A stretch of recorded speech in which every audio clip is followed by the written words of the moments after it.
How are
you? Nice to see you. Welcome.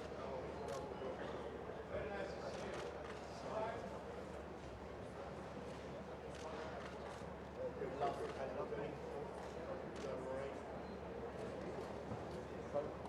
Very good.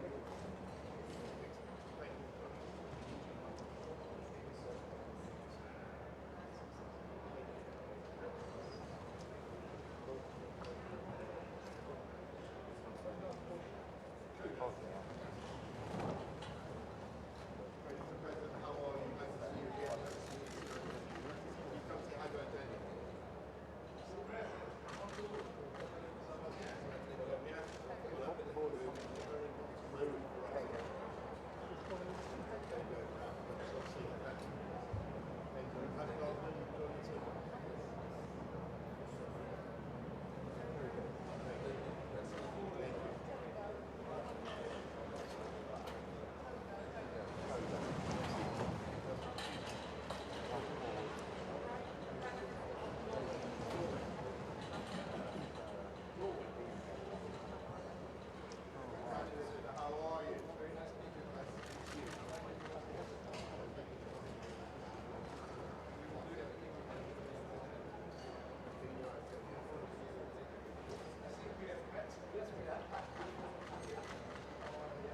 Good. Welcome to Glasgow. Thank you. Such a pleasure having you. Thank you. It's a great to see you. Come say hi to Antonio.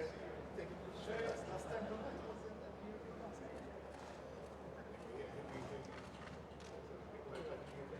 It's a hugely important event. This is the moment. Thank you very much. Thank you for hosting us once again. Thank you. Thank you. Thank you. Have a good day. Thank you. Thank you. Once again, thank you. Hello. Good morning.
Good friend Rob Spencer. Thank you very much, Rob.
Monsieur le Président.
Apparently it's later. It's just like the whole area is just crowded with people, no one can get in. Really?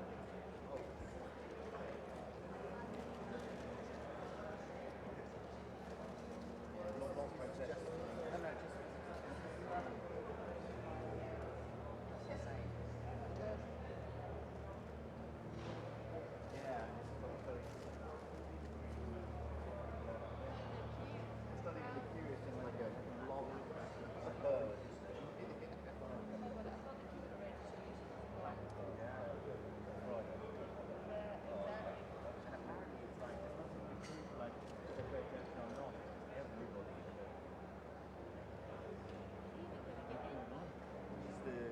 people trying to get into the centre. Ebron, we were right. Hmm? We had 3 buses leaving the hotel. We didn't have a choice. Yeah, they had 3 buses leaving the line. They're not yet to 10:30. No. The bus that left at 8. And They're then that, just getting here now.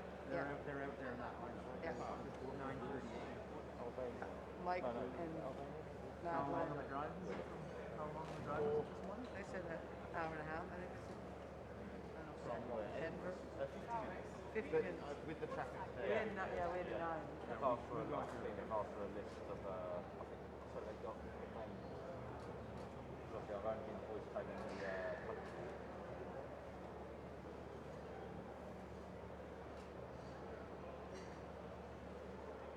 The 400. Albania.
No, I didn't live here. I thought I was like, Oh, right. Oh, really? We kept them back to the city. They had them for about 6 years. You know, it's really good. Drink coffee. Yeah, you can get 2 bedrooms for $70.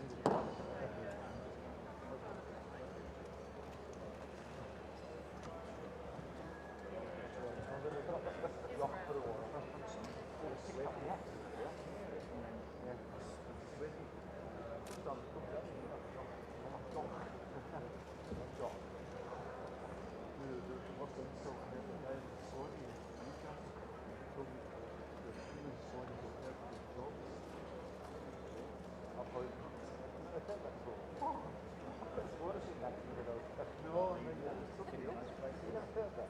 Oh yeah, that's a good one. That's like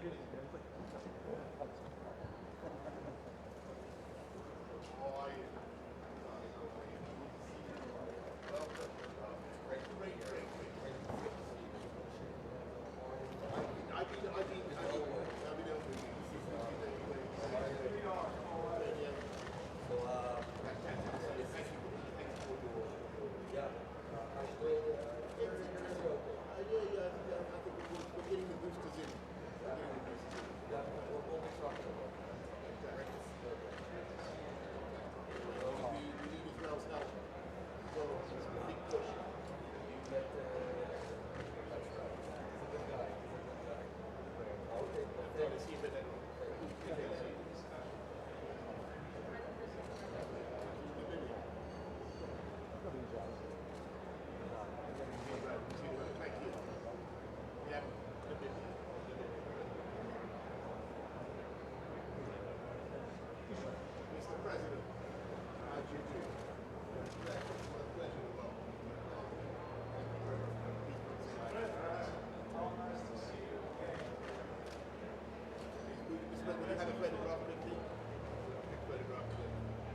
How are you?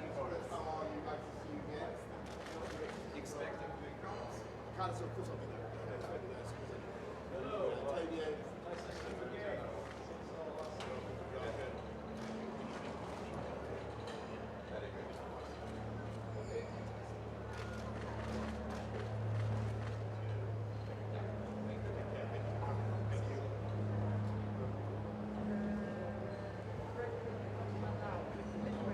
Lithuania, yeah.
The one before?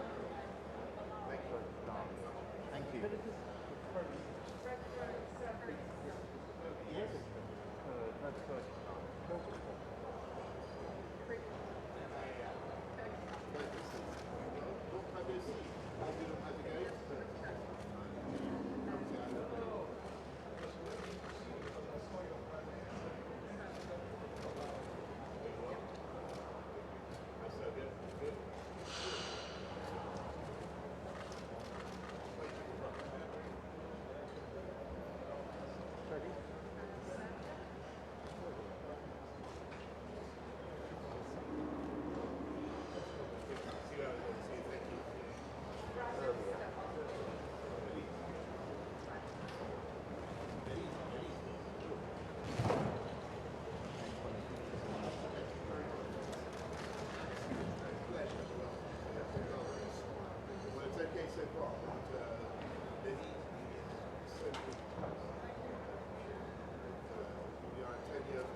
halfway there. Estonia.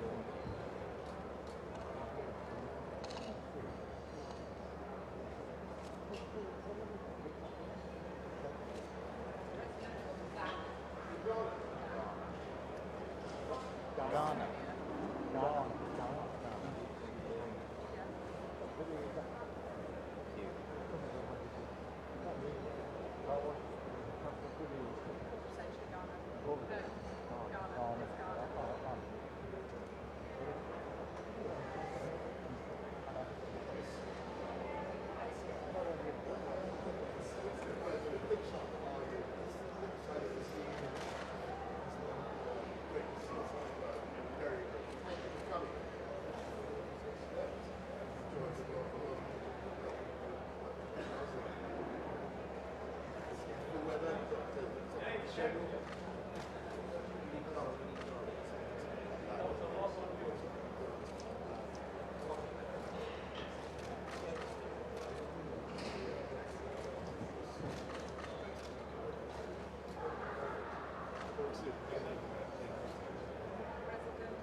John.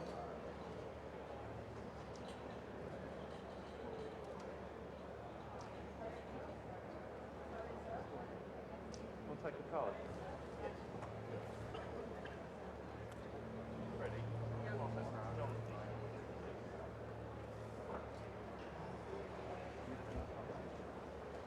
You okay? Good, sorry. I was shooting everything I'd be able to. Just waiting.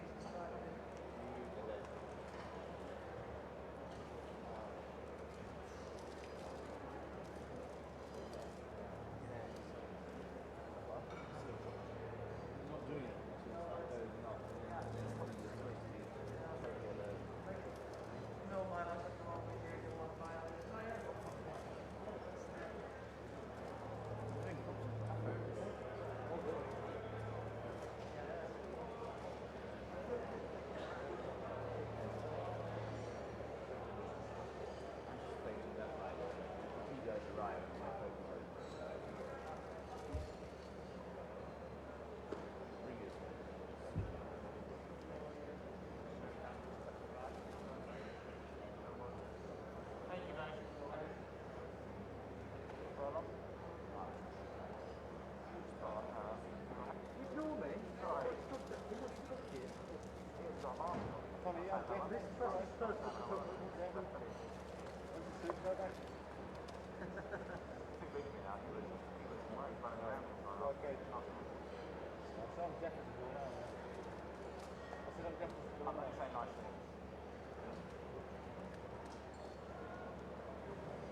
very, very important subject. Which Congo?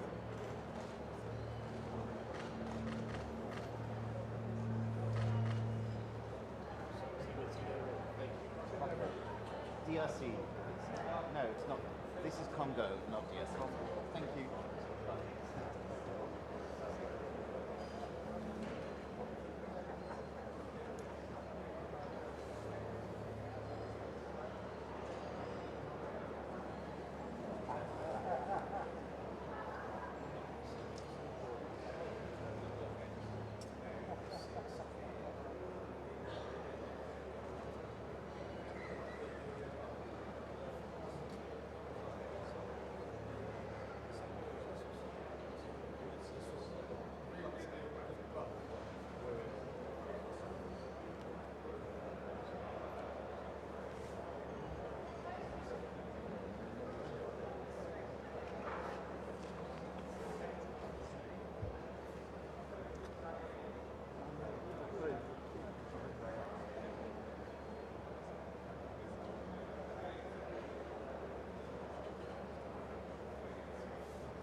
Forrester, Australia.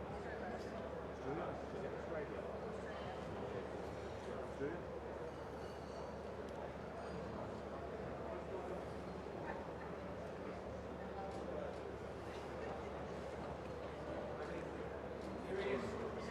How are you, Benny? Good. Well done. Good to see you. How are you? Here we are. How are you doing? Fullbacks. Fantastic. You strategically stationed your fullbacks all over the UK. Yes, nice to see you.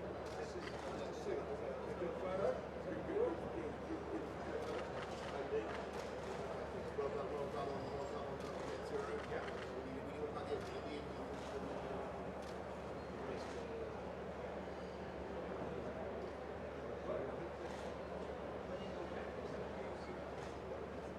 No, the first time I've done 4 points.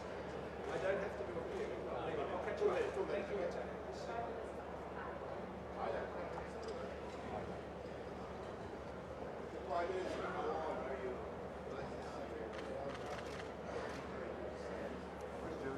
Say hello to Antonio.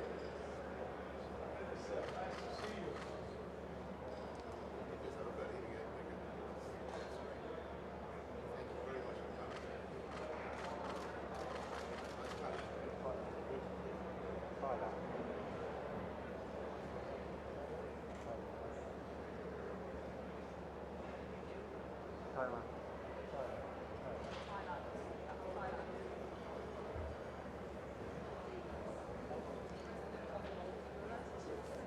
Indeed.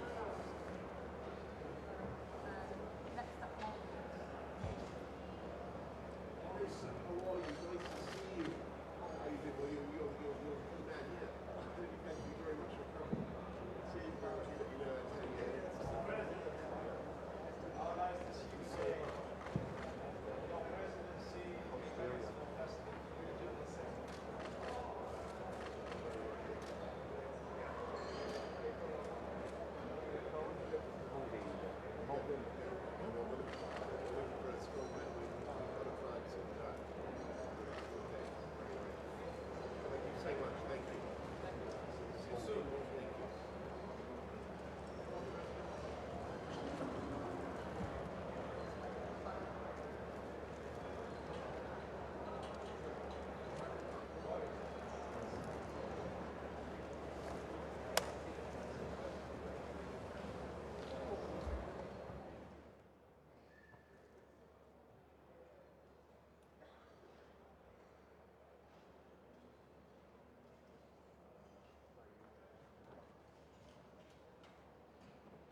got his pretty much it's very worth it. Yeah. I think it looks like a good camera. Oh, he's really good. So tough. You're like the focus, like 100 times a game. Yeah. So only particularly 1.2. It's all around. Oh yeah, yeah. Pushing into the corners. And not one of them, but I think one was like stop, the other one was start. Yeah, yeah.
spent a lot of time together yesterday doing it for us, so maybe they don't need. They're almost late. Family photo. They had this whole dynamic. Well, because they were in a bylaw before that. And then the family photo was recently. We're supposed to spend stuff.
Still be a story. For who? For us?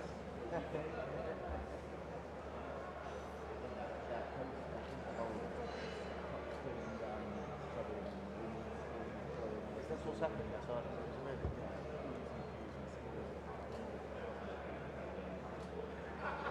so predictable, right?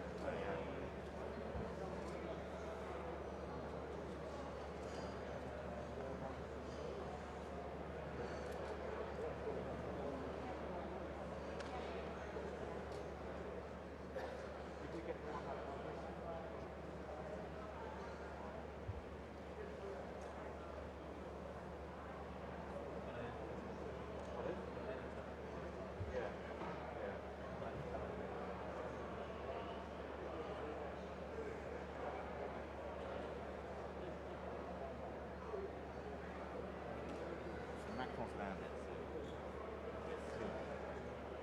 That's an hour or so. What? Macron. Oh, Macron. Oh. That's it.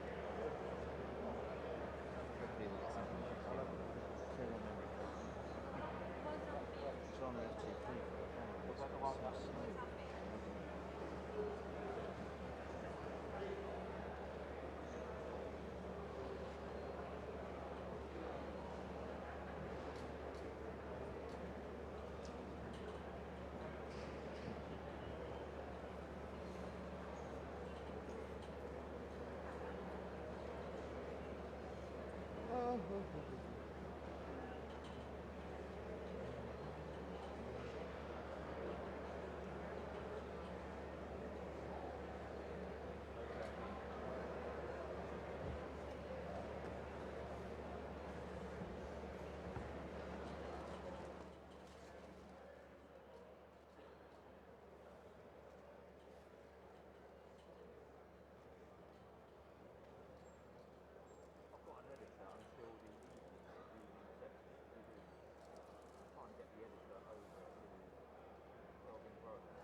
there's no rush. There's no rush to it.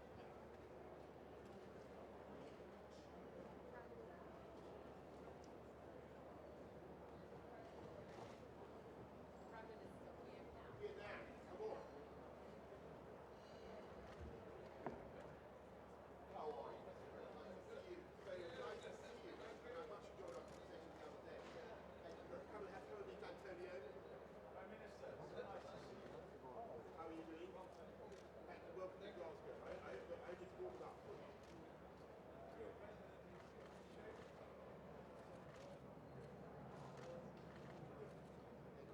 See you later on. Thank you.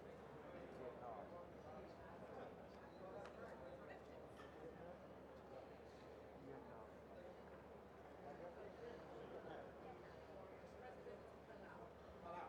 Palau. Palau. President's son. It's nice to meet you. Let's have a photo. Thank you,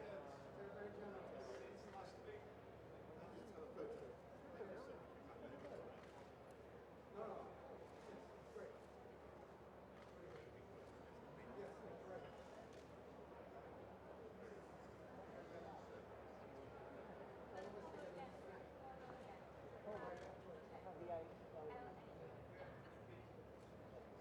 Yes.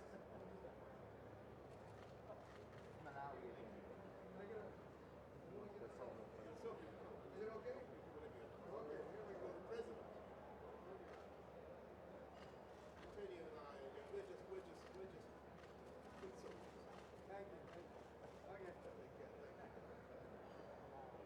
See you later. See you later. Thank you.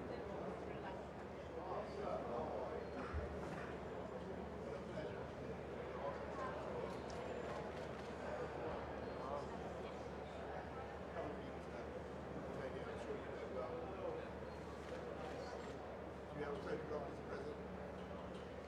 Thank you very much for coming. I'm afraid it's cooler in Sri Lanka today. It's very cool.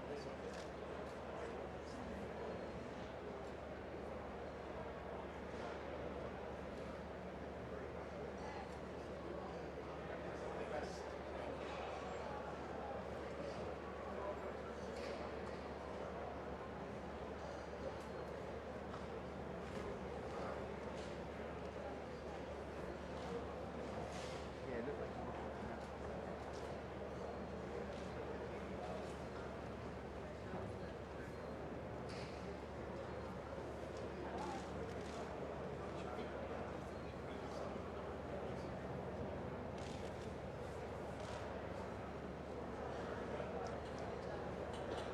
German.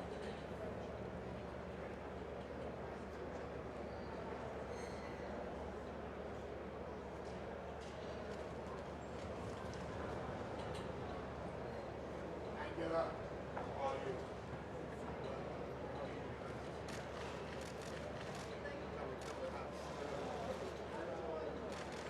I'm just Antonio, so skier carrier. She really could have been worse.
forward.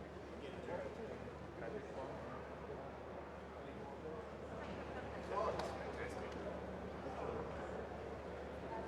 Czech Republic.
sign me up.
level. With 14 followers.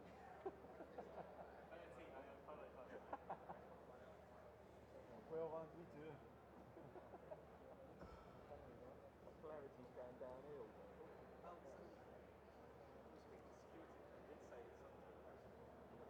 What's that? This? Till 1 o'clock?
Yeah,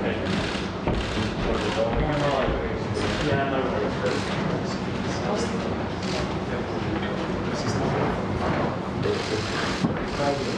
Morning, sir.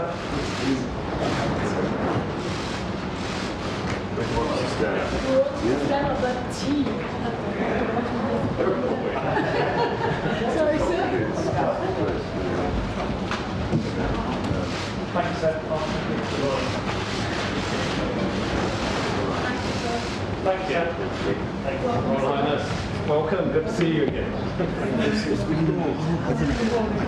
How are you? Good morning. Lovely to see you. And then we're just going to be doing.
Your Royal Highnesses, Your Excellencies, Lords, ladies and gentlemen, please take your seats.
Sarah, do we know if anybody else is due to come through here? There should be, yeah, we're still a few missing, so There are.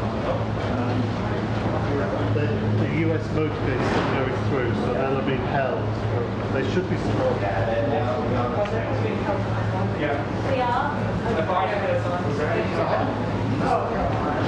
Japan haven't come through yet, so...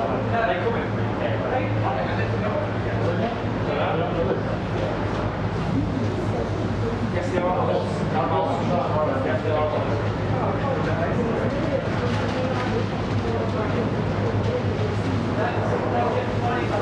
Coming through now to the car cup.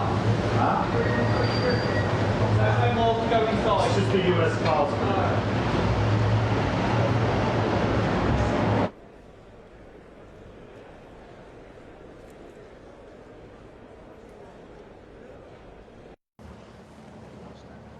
They were right. And on your way? Fine.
Thanks everybody.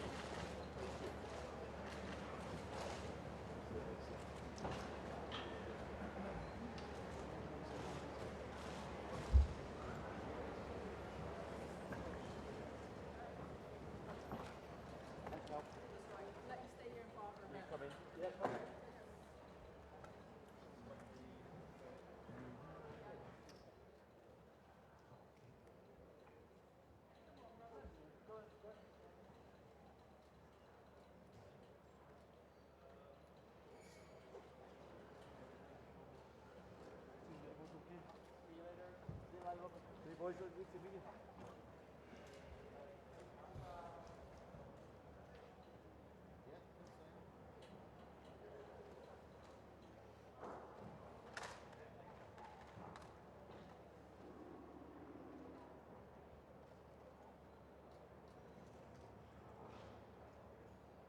Leaders to speak up for climate action, to tackle our global problems together and build a pathway to a maximum of 1.5 degrees of global warming as agreed in Paris. I want to see the forest, the wildlife, the mankind and the nature growing. The world is ours. Me, we and us can do wonders. Yes, together we can. We can make a great difference in bringing the world a better place to live for all of us. We must act now on climate. We owe it to our children and our grandchildren. We owe it to all life on Earth. We have no choice but to act. I'd like to live in a world where people actually take action. We only have one Earth, so let's stop destroying it. I want to grow up in a world without climate change.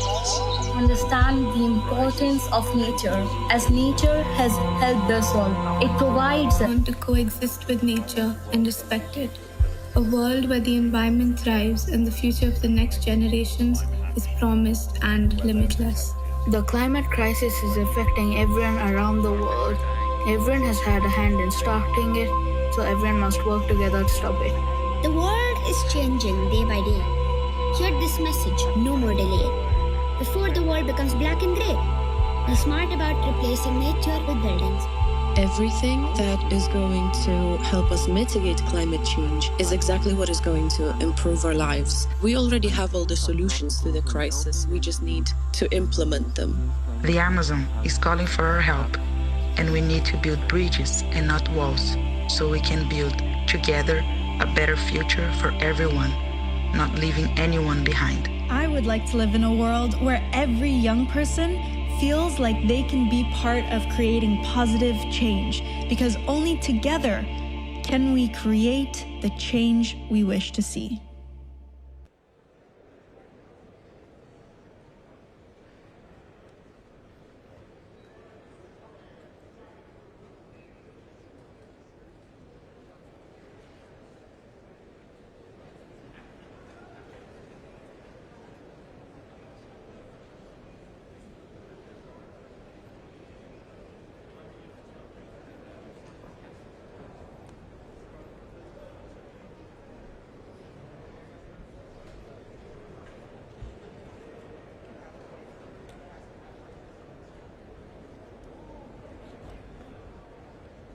Your Royal Highnesses, Your Excellencies, Lords, ladies and gentlemen, please take your seats.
Your Royal Highnesses, Your Excellencies, Lords, ladies and gentlemen, please take your seats.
Your Royal Highnesses, Your Excellencies, Lords, ladies and gentlemen, welcome to the opening ceremony for the World Leaders Summit of COP26. Please welcome Scottish small piper Bríche Heimbull from the Isle of Skye, performing her own arrangement of the traditional melodies and Lamris and Harris dance.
It's possible that there's only one civilization in the Milky Way galaxy. There may only have ever been one, and there may only ever be one. And that's us. We may be the first and last. That's important. If you're looking for a hint as to how we should behave politically, towards each other, towards our planet, then this idea matters. Imagine that the Earth is the only place in a galaxy where intelligent life exists. The only place where collections of atoms as old as time have come together into improbable patterns that can think and feel and bring meaning to an otherwise meaningless universe. How should we behave? Surely, notwithstanding the fact that we're tiny, fragile things on a mote of dust, orbiting around one star amongst 400 billion, we must consider ourselves and our world to be inconceivably valuable.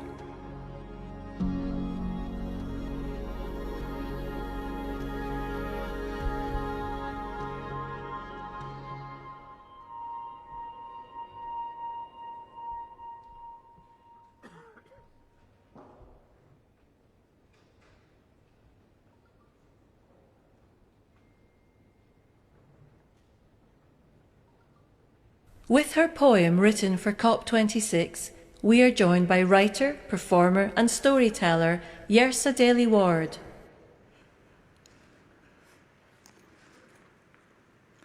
Nothing will be saved without you.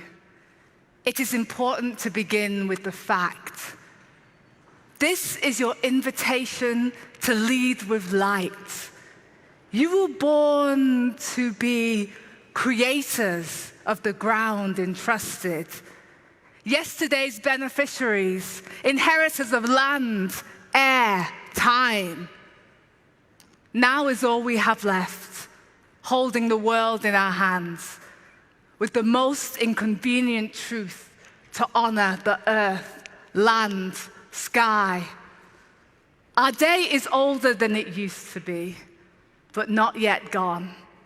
The day is dimming and still not done. Come, leading lights. We were born to be creators of the possible future. The truth will not leave without you, heavy though it may be. The staggering state of play is leaning upon you. The hour that you stand in is goldening, already coppering, already fire. Ancestors of tomorrow, this is an intervention. Earth is talking to you today, and Earth has plenty to say. Be architects of something new, protectors of the day. Be shining final hopes, designers of chance and change. The hour is crimson, turning, turning. The hour is bruising, bluing, blue. We are human, and we owe our home. Let's pay our home dues. These are the implications, so we have to end with the facts. Anything less than your best is too much to pay. Anything later than now is too little, too late. Nothing will change without you.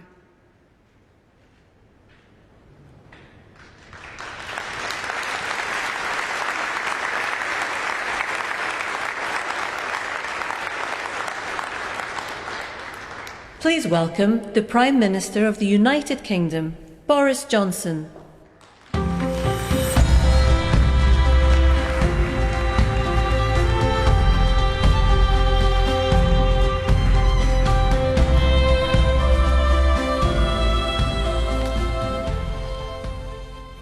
Good afternoon, everybody.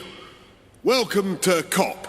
Welcome to Glasgow and to Scotland, whose most globally famous fictional son is almost certainly a man called James Bond, who generally comes to the climax of his highly lucrative films strapped to a doomsday device, desperately trying to work out which coloured wire to pull to turn it off, while a red digital clock ticks down remorselessly to a detonation that will end human life as we know it. And we are in roughly the same position, my fellow global leaders, as James Bond today. Except that the tragedy is, this is not a movie. And the doomsday device is real.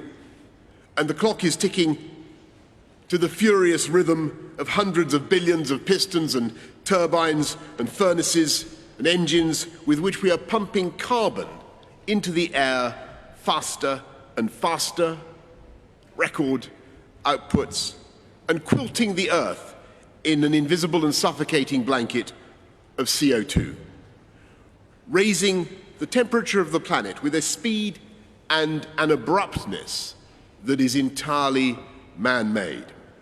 And we know what the scientists tell us, and we have learned not to ignore them. 2 degrees more, and we jeopardize the food supply for hundreds of millions of people as crops wither, locusts swarm. 3 degrees, and you can add more wildfires and cyclones, twice as many, 5 times as many droughts, and 36 times as many heat waves. 4 degrees, and we say goodbye to whole cities.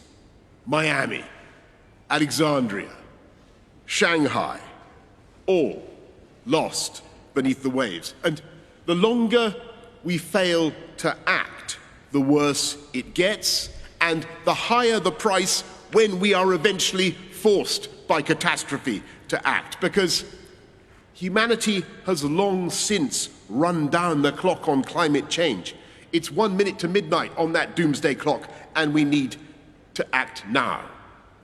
If we don't get serious about climate change today, it will be too late for our children to do so tomorrow.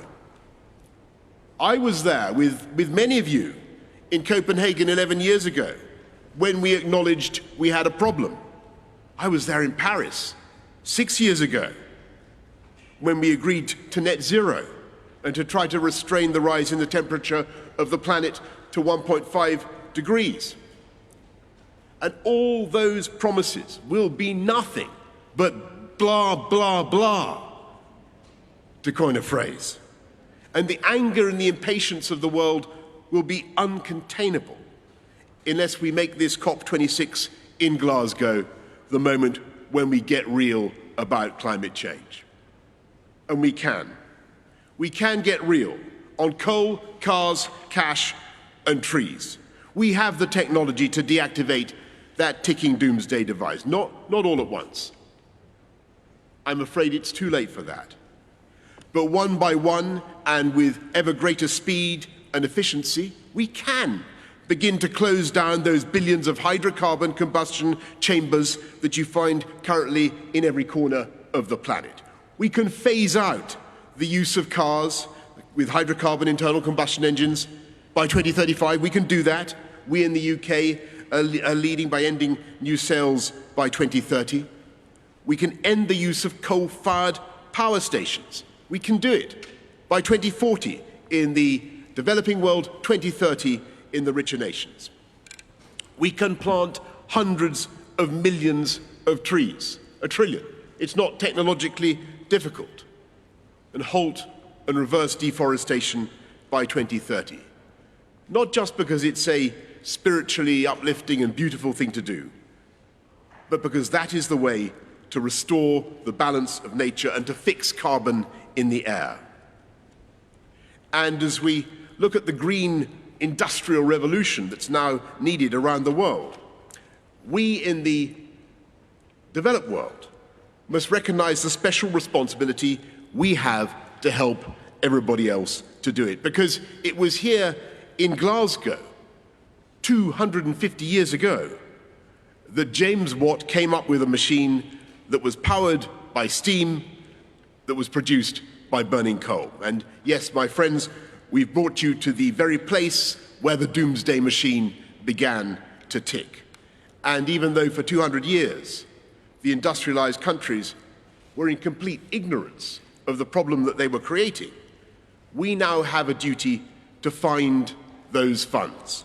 $100 billion a year that was promised in Paris by 2020, but which we won't deliver until 2023, to help the rest of the world to move to green technology. But we cannot and will not succeed by government spending alone.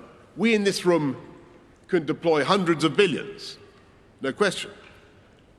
But the market has hundreds of trillions, and the task now is to work together to help our friends to decarbonize, using our funds, the funds we have in development assistance, and working with all the multilateral development banks so that in the key countries that need to make progress, we can jointly identify the projects that we can help to de-risk so that the private sector money can come in just the same way that it was the private sector that enabled the UK to end our dependence on coal, become the Saudi Arabia of wind. We have the technology. We can find the finance, and we must. And the question for us all today is whether we have the will. And my fellow leaders, as I look around this room, I don't want to put too fine a point on it, but we all talk about what we're going to do in 2050 or 2060.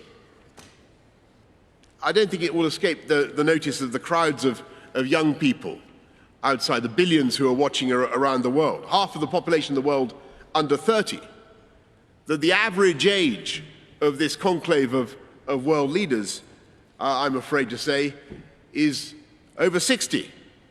I fully intend to be alive in 2060. I will be a mere 94 years old, even if I'm not still in Downing Street. But you never know. But the children who will judge us are children not yet born, and their children.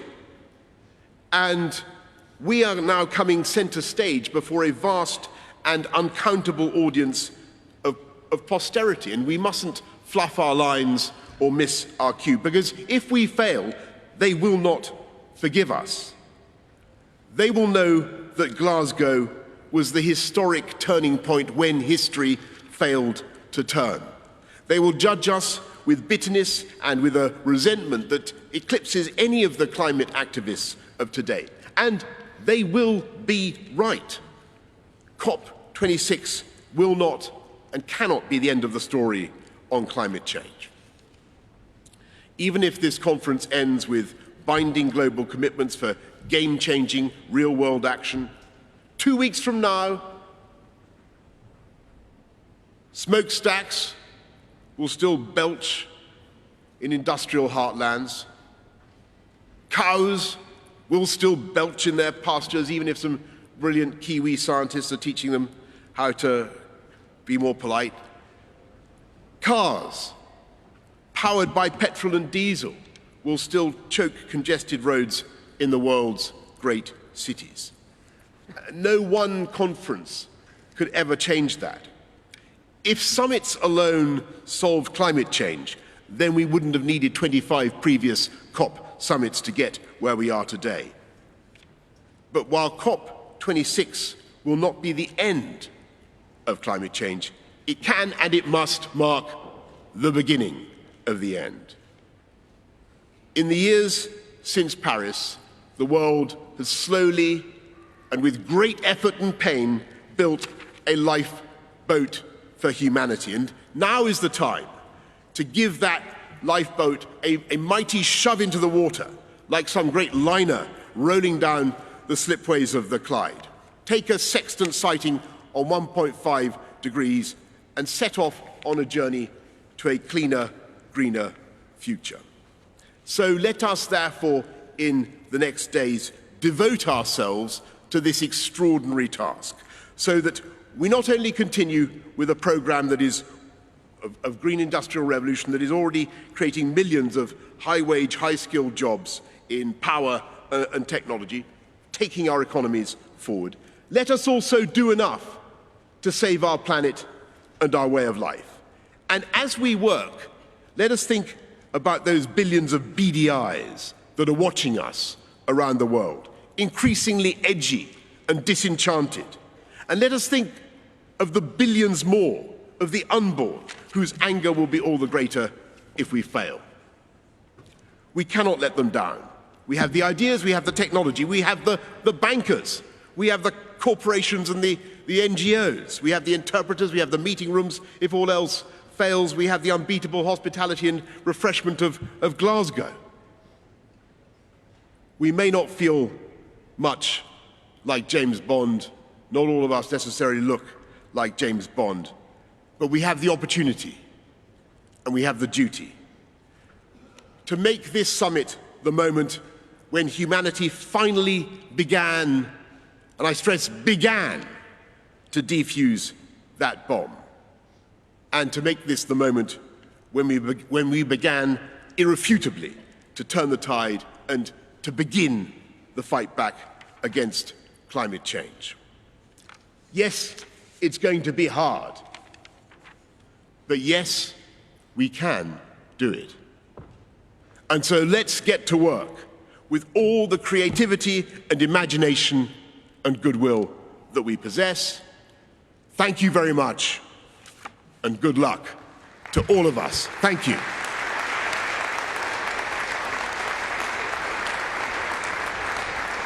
Bringing voices from Earth into COP26, please welcome climate campaigner Brianna Fruin.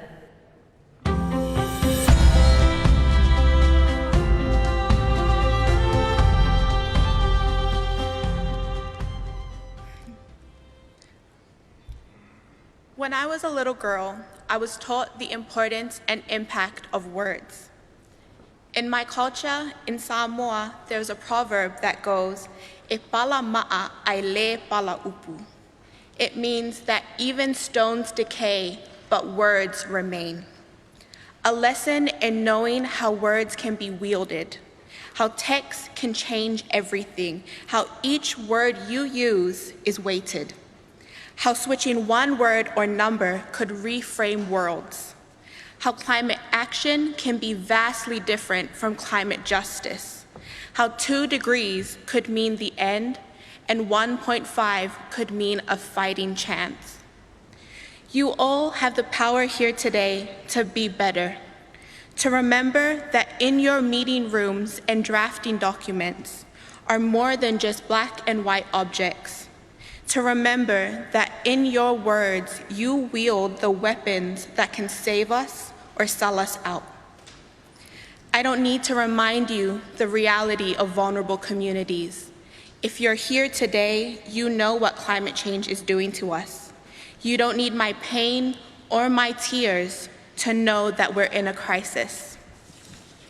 The real question is whether you have the political will to do the right thing, to wield the right words, and to follow it up with long overdue action.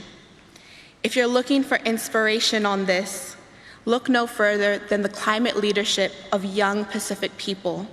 We are not just victims to this crisis. We have been resilient beacons of hope. Pacific youth have rallied behind the cry, "We are not drowning, we are fighting." This is our warrior cry to the world. We are not drowning, we are fighting. This is my message from Earth to COP. I hope you remember my words today and look closely at your words as you go throughout COP, because e pala ma'a ai le pala upu. Thank you.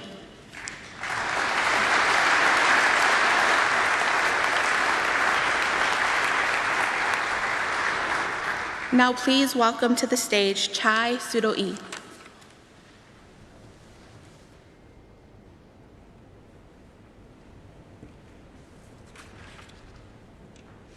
My name is Chai Surui. I'm 1 in 24, but my people have been living in the Amazon forest at least 6,000 years. My father, the great chief Almi Surui, taught me that we must listen to the stars, the moon, the wind, the animals, and the trees. Today, the climate is warming, the animals are disappearing, the rivers are dying, and our plants don't flower like they did before. The earth is speaking. She tells us that we have no more time. A friend asked me, will we continue to think that today's injuries can be resolved with ointments and painkillers, even though we know that tomorrow our wounds will only run deeper? We need a different path, and with bold and global changes. It's not 2030 or 2050, it's now.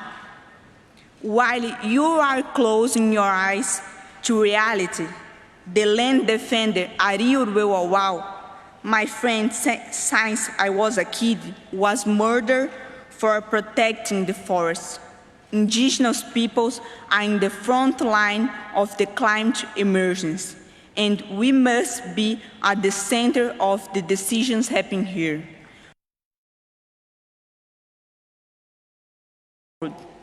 Let us stop emptying lies and fake promises. Let us end the pollution of hollow words, and let us fight for a livable future and present. It's always necessary to believe the dream is possible. May our utopia be a future on earth. Thank you. Please welcome the Secretary General of the United Nations, Antonio Guterres.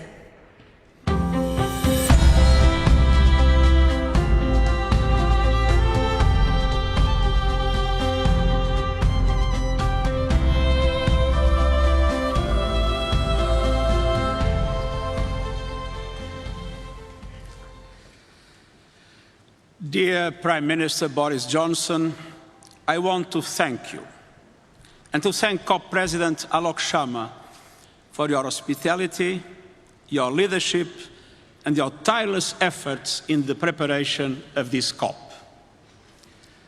Your Royal Highnesses, Excellencies, ladies and gentlemen, the 6 years since the Paris Climate Agreement have been the 6 hottest years on record. Our addiction to fossil fuels is pushing humanity to the brink. We face a stark choice. Either we stop it or it stops us. And it's time to say, enough. Enough of brutalizing biodiversity. Enough of killing ourselves with carbon. Enough of treating nature like a toilet. Enough of burning and drilling and mining our way deeper. We are digging our own graves. Our planet is changing before our eyes, from the ocean depths to mountain tops, from melting glaciers to relentless extreme weather events. Sea level rise is double the rate it was 30 years ago. Oceans are hotter than ever and getting warmer faster. Parts of the Amazon rainforest now emit more carbon than they absorb. Recent climate action announcements might give the impression that we are on track to turn things around. This is an illusion.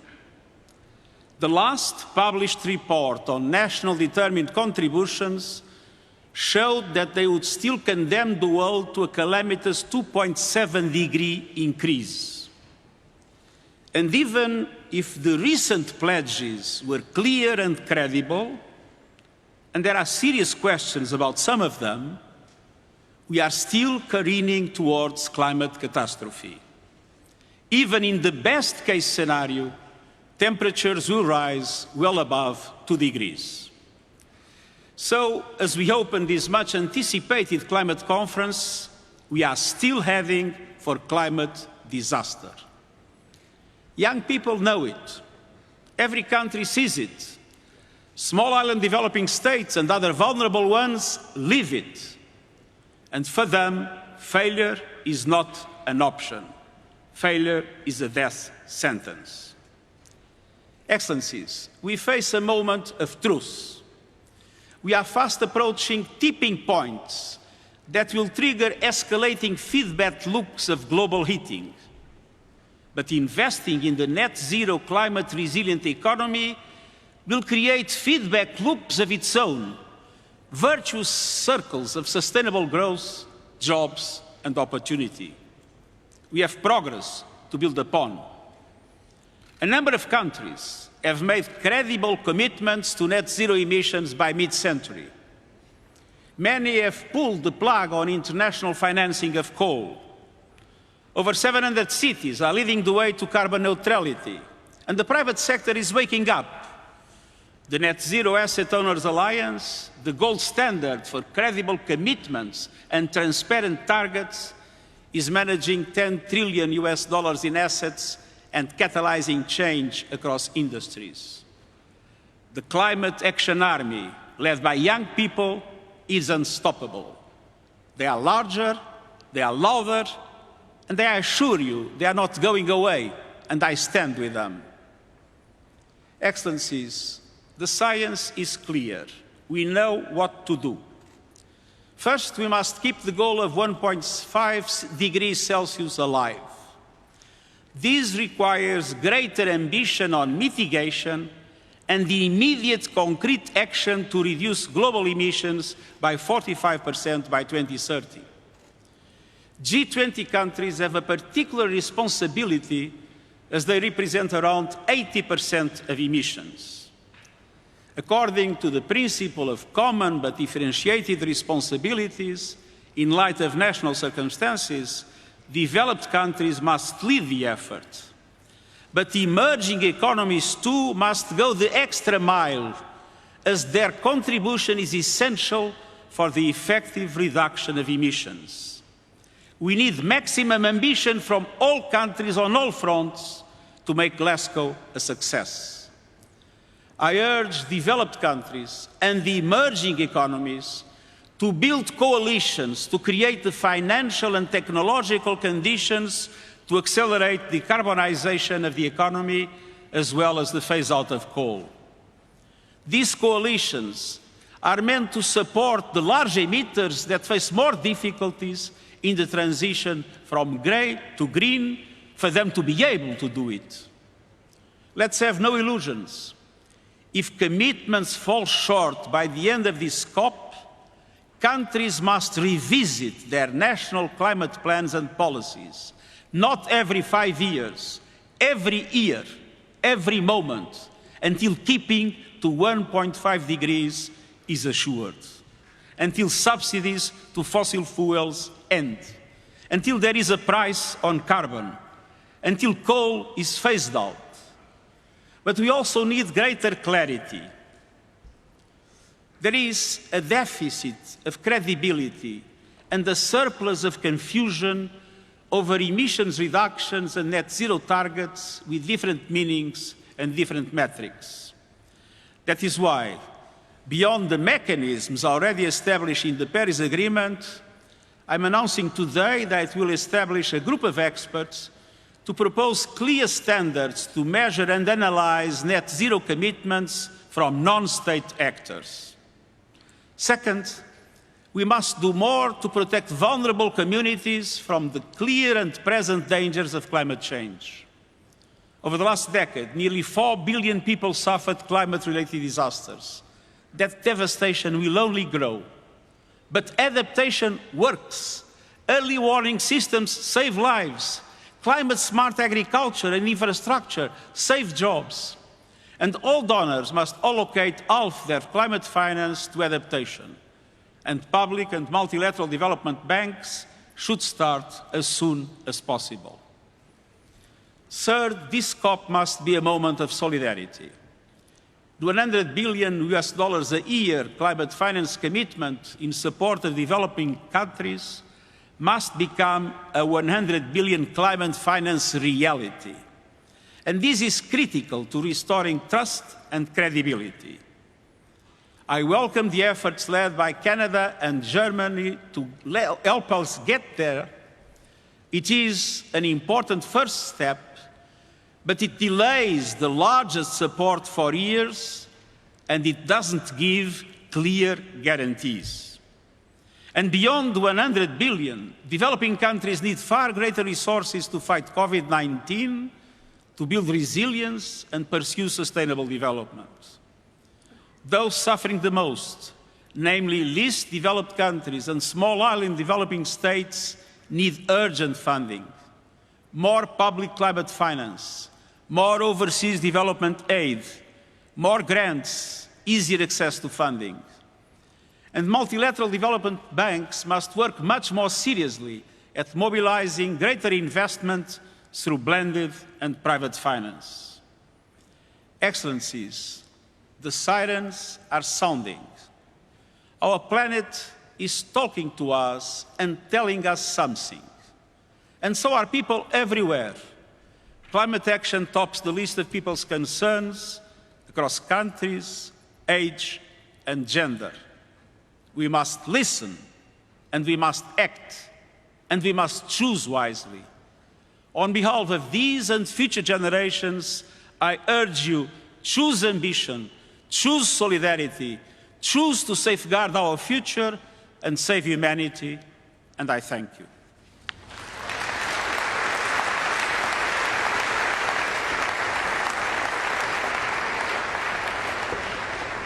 There will now be a short film, a message from our planet to all of us, Earth to COP.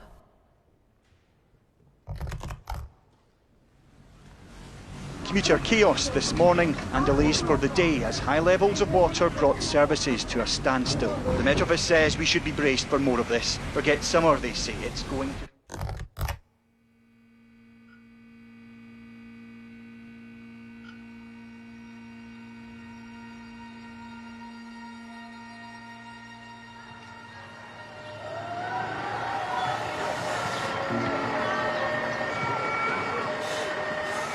The evidence in the record now is becoming clearer and clearer. No longer assume the temperature of the world is stable. Более 70 лет, но все еще загрязненность воздуха остается основной. The average American, that carbon footprint is about 16 tons of carbon emissions. What about COP26? What is COP? The potential threat to the surrounding natural environment. You can see the ocean becoming the UN is calling the world's first climate change famine. The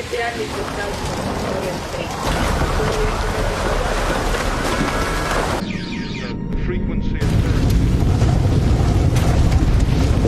scientists are correct in their fears. A sure sign of climate change.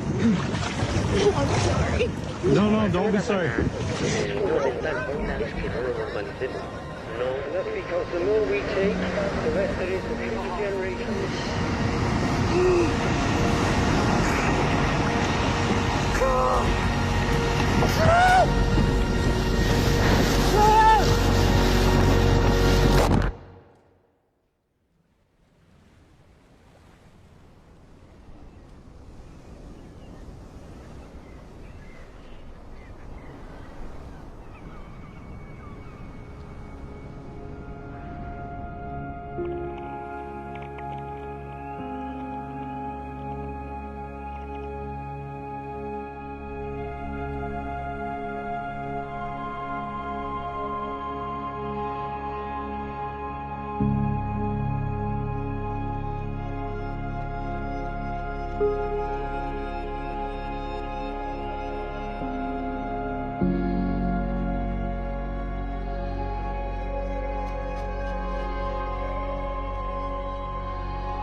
On our warming planet, there are reasons for hope. We need to have the courage to try. A lot more jobs created in the green economy. Climate change is not the problem. Climate change is the expression of the problem. The renewable energy technologies to fundamentally transform the energy system are at our disposal. So how do we begin the process of reversing global warming?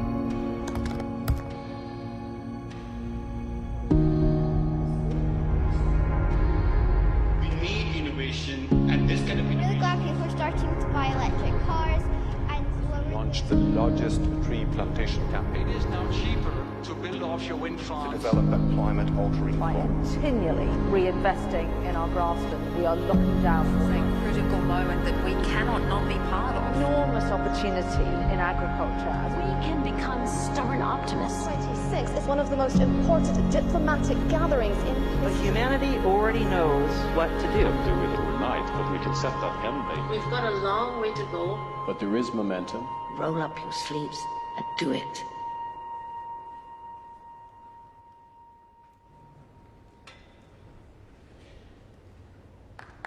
Your Royal Highnesses, Your Excellencies, Lords, Ladies and Gentlemen, please welcome His Royal Highness, the Prince of Wales.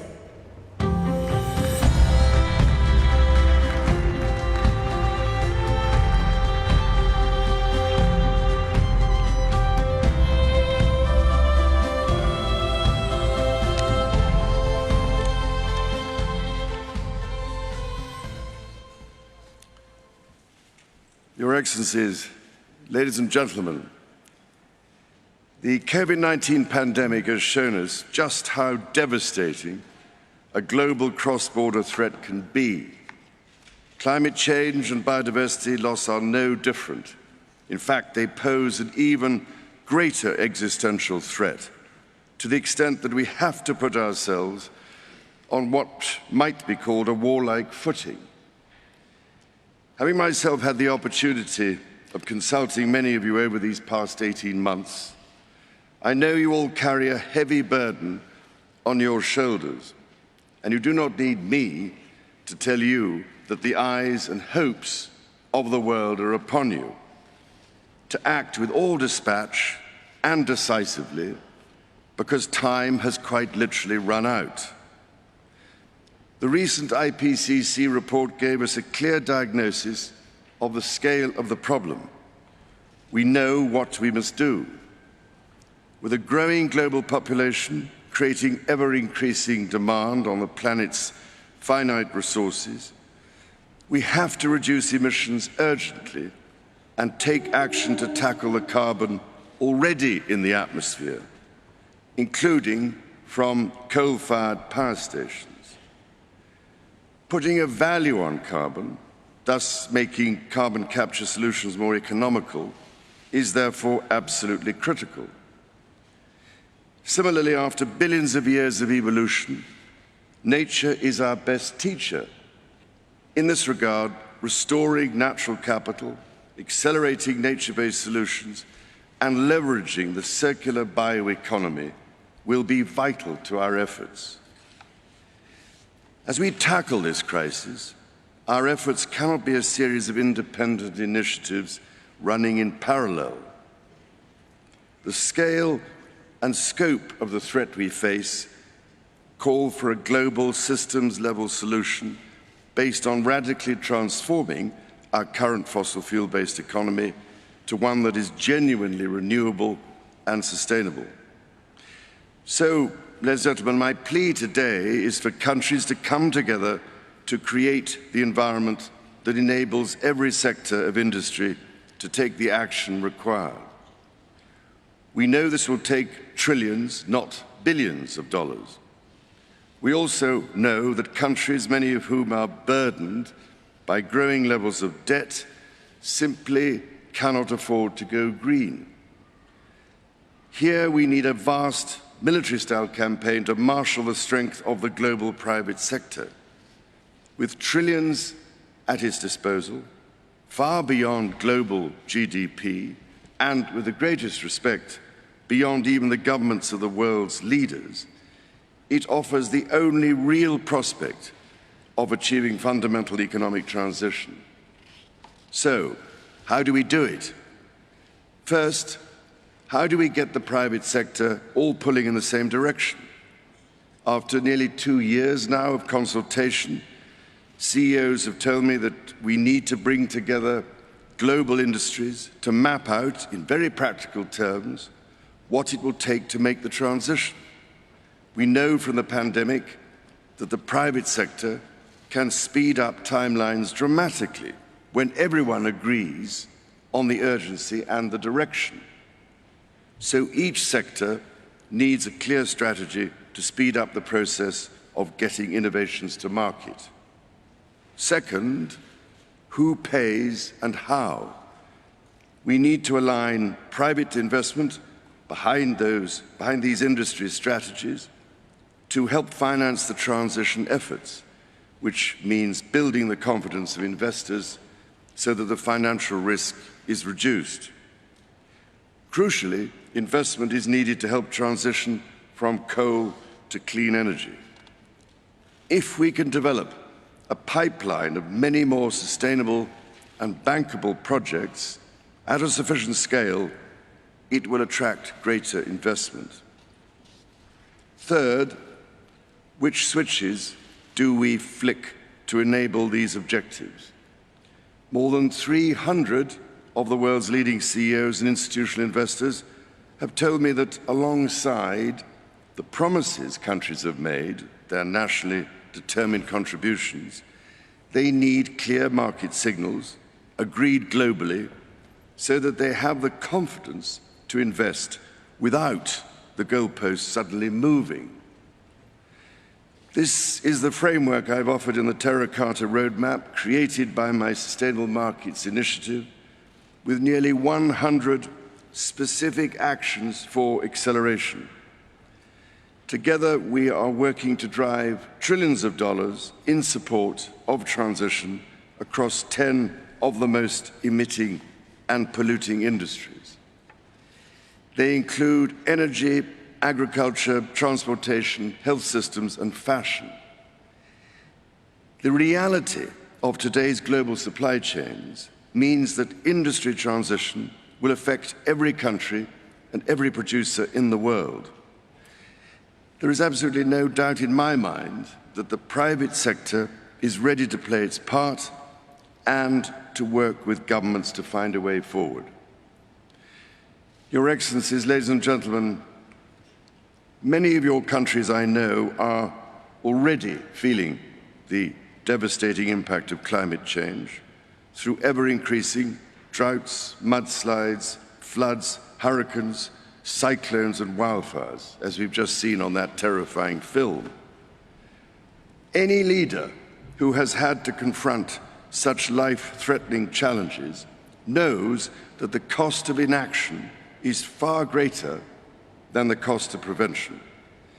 So I can only urge you, as the world's decision makers, to find practical ways of overcoming differences so we can all get down to work together to rescue this precious planet and save the threatened future of our young people. Thank you, ladies and gentlemen.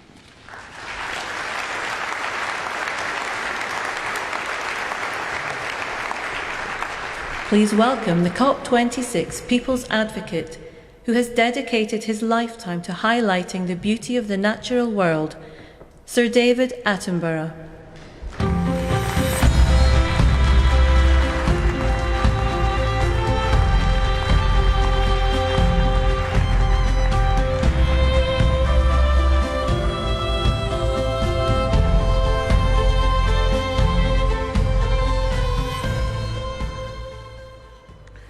Your Excellencies, delegates, ladies and gentlemen, as you spend the next 2 weeks debating, negotiating, persuading, and compromising, as you surely must, it's easy to forget that ultimately the emergency climate comes down to a single number: the concentration of carbon in our atmosphere. The measure that greatly determines global temperature. And the changes in that one number is the clearest way to chart our own story, for it defines our relationship with our world. For much of humanity's ancient history, that number bounced wildly between 180 and 300.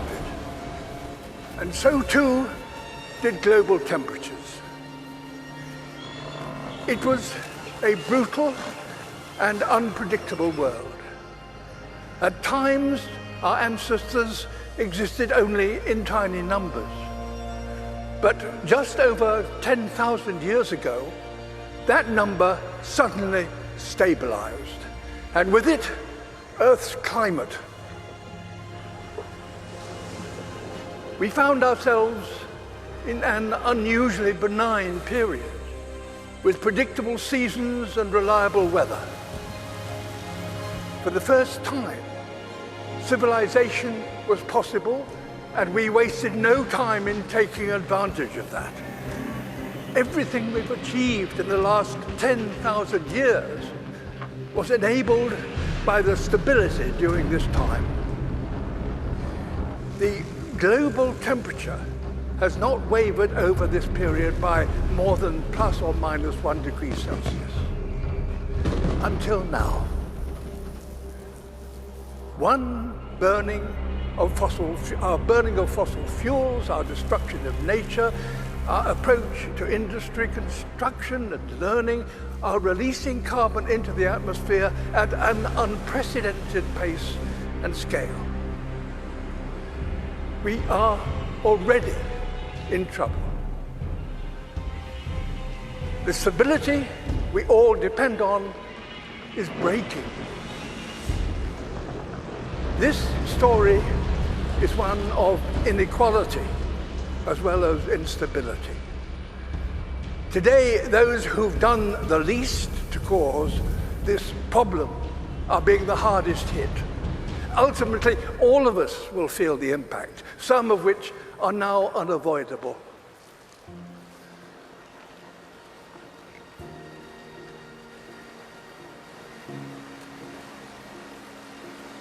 My world is melting. You think you have control, we actually have no control.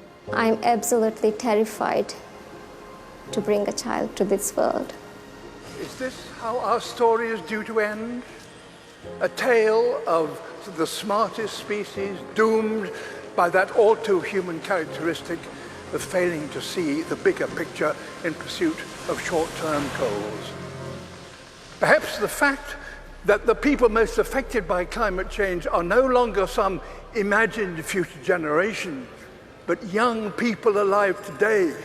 Perhaps that will give us the impetus we need to rewrite our story, to turn this tragedy into a triumph. We are, after all, the greatest problem solvers to have ever existed on Earth. We now understand this problem. We know how to stop the number rising and put it in reverse. We must have carbon emissions, halt them this decade. We must recapture billions of tons of carbon from the air. We must fix our sights on keeping 1.5 degrees within reach. A new industrial revolution, powered by millions of sustainable innovations, is essential and is indeed already beginning. We will all share in the benefits: affordable clean energy, healthy air, and enough food to sustain us all. Nature is a key ally. Wherever we restore the wild, it will recapture carbon and help us bring back balance to our planet. And as we work to build a better world, we must acknowledge no nation has completed its development because no advanced nation is yet sustainable. All have a journey still to compete, so that all nations have a good standard of living and a modest footprint. We're going to have to learn together how to achieve this, ensuring none are left behind. We must use this opportunity to create a more equal world, and our motivation should not be fear, but hope.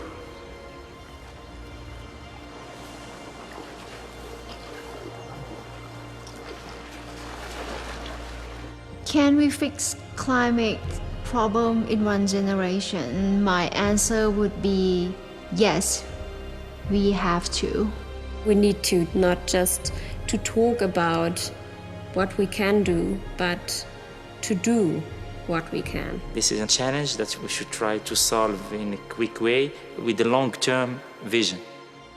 It comes down to this. The people alive now are the generation to come will look at this conference and consider one thing. Did that number stop rising and start to drop as a result of commitments made here? There's every reason to believe that the answer can be yes. If working apart, we are a force powerful enough to destabilize our planet, surely working together, we are powerful enough to save it. In my lifetime, I've witnessed a terrible decline. In yours, you could and should witness a wonderful recovery.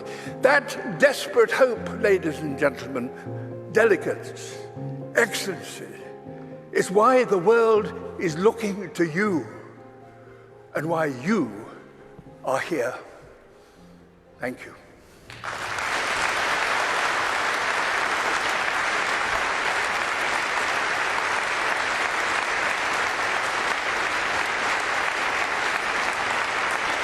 Please welcome the Prime Minister of Barbados, Mia Mottley.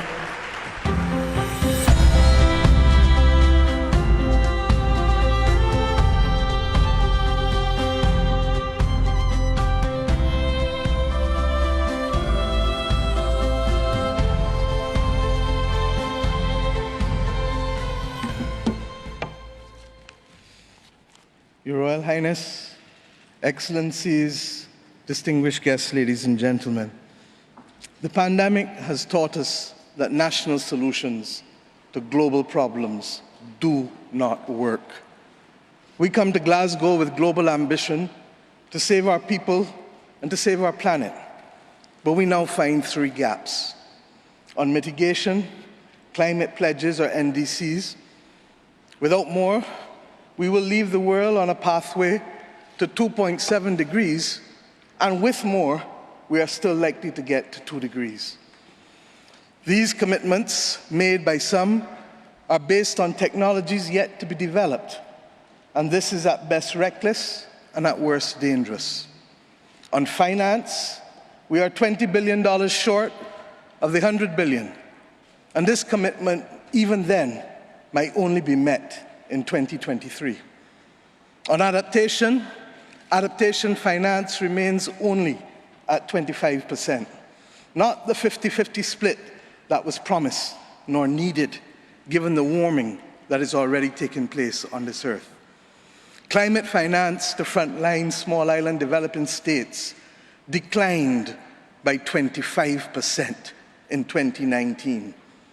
Failure to provide the critical finance and that of loss and damage is measured, my friends, in lives and livelihoods in our communities. This is immoral and it is unjust. If Glasgow is to deliver on the promises of Paris, it must close these three gaps. So I ask to you, what must we say to our people living on the front line in the Caribbean, in Africa, in Latin America, in the Pacific, when both ambition and regrettably some of the needed faces at Glasgow are not present? What excuse should we give for the failure? In the words of that Caribbean icon, Eddie Grant, will they mourn us on the front line? When will we, as world leaders across the world, address the pressing issues that are truly causing our people angst and worry, whether it is climate or whether it is vaccines? Simply put, when will leaders lead? Our people are watching, and our people are taking note.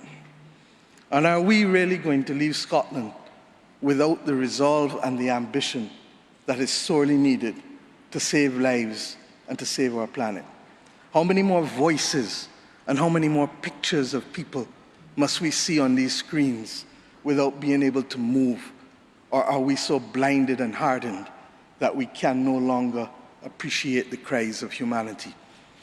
I have been saying to Barbadians for many years that many hands make light work.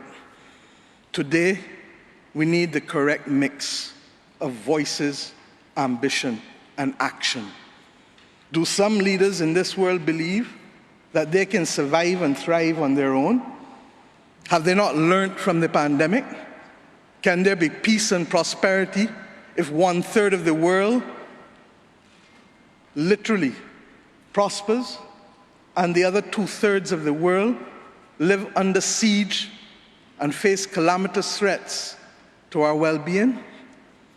What the world needs now, my friends, is that which is within the ambit of less than 200 persons who are willing and prepared to lead. Leaders must not fail those who elect them to lead. And I say to you, there is a sword that can cut down this Gordian knot, and it has been wielded before. The central banks of the wealthiest countries engaged in $25 trillion of quantitative easing in the last 13 years. 25 trillion. Of that, 9 trillion was in the last 18 months to fight the pandemic. Had we used that 25 trillion to purchase bonds, to finance the energy transition, or the transition of how we eat, or how we move ourselves in transport, we would now today be reaching that 1.5 degrees limit that is so vital to us. I say to you today in Glasgow that an annual increase in the SDRs of $500 billion a year for 20 years, put in a trust to finance the transition, is the real gap, Secretary General, that we need to close, not the 50 billion being proposed for adaptation. And if 500 billion sounds big to you, guess what? It is just 2% of the 25 trillion. This is the sword we need to wield. Our excitement 1 hour into this event is far less than it was 6 months ago leading up to this event. Can we, with those voices and these speeches from Sir David and others, find it within ourselves to get the resolve to bring Glasgow back on track? Or do we leave today believing that it was a failure before it starts? Our world, my friends, stands at a fork in the road. One no less significant than when the United Nations was formed in 1945. But then, the majority of our countries here did not exist. We exist now. The difference is we want to exist 100 years from now. And if our existence is to mean anything, then we must act in the interests of all of our people who are dependent on us. And if we don't, we will allow the path of greed and selfishness to sow the seeds of our common destruction. The leaders of today, not 2030, not 2050, must make this choice. It is in our hands. And our people and our planet need it more than ever. We can work with who is ready to go, because the train is ready to leave. And those who are not yet ready, we need to continue to ring circle and to remind them that their people, not our people, but their citizens, need them to get on board as soon as possible. Code red to the G7 countries. Code red to the G20. Earth to COP, that's what it said. Earth to COP. For those who have eyes to see, for those who have ears to listen, and for those who have a heart to feel, 1.5 is what we need to survive.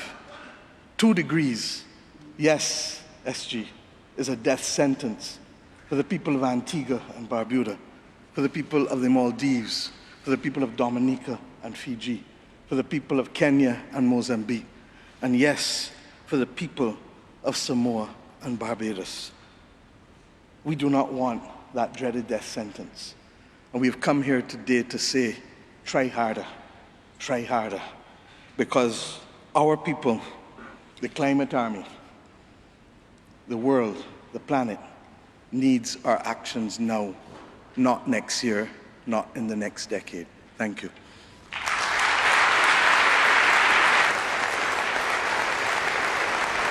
Bringing their message from their countries to COP, we will now hear from climate campaigners in Chile and Egypt.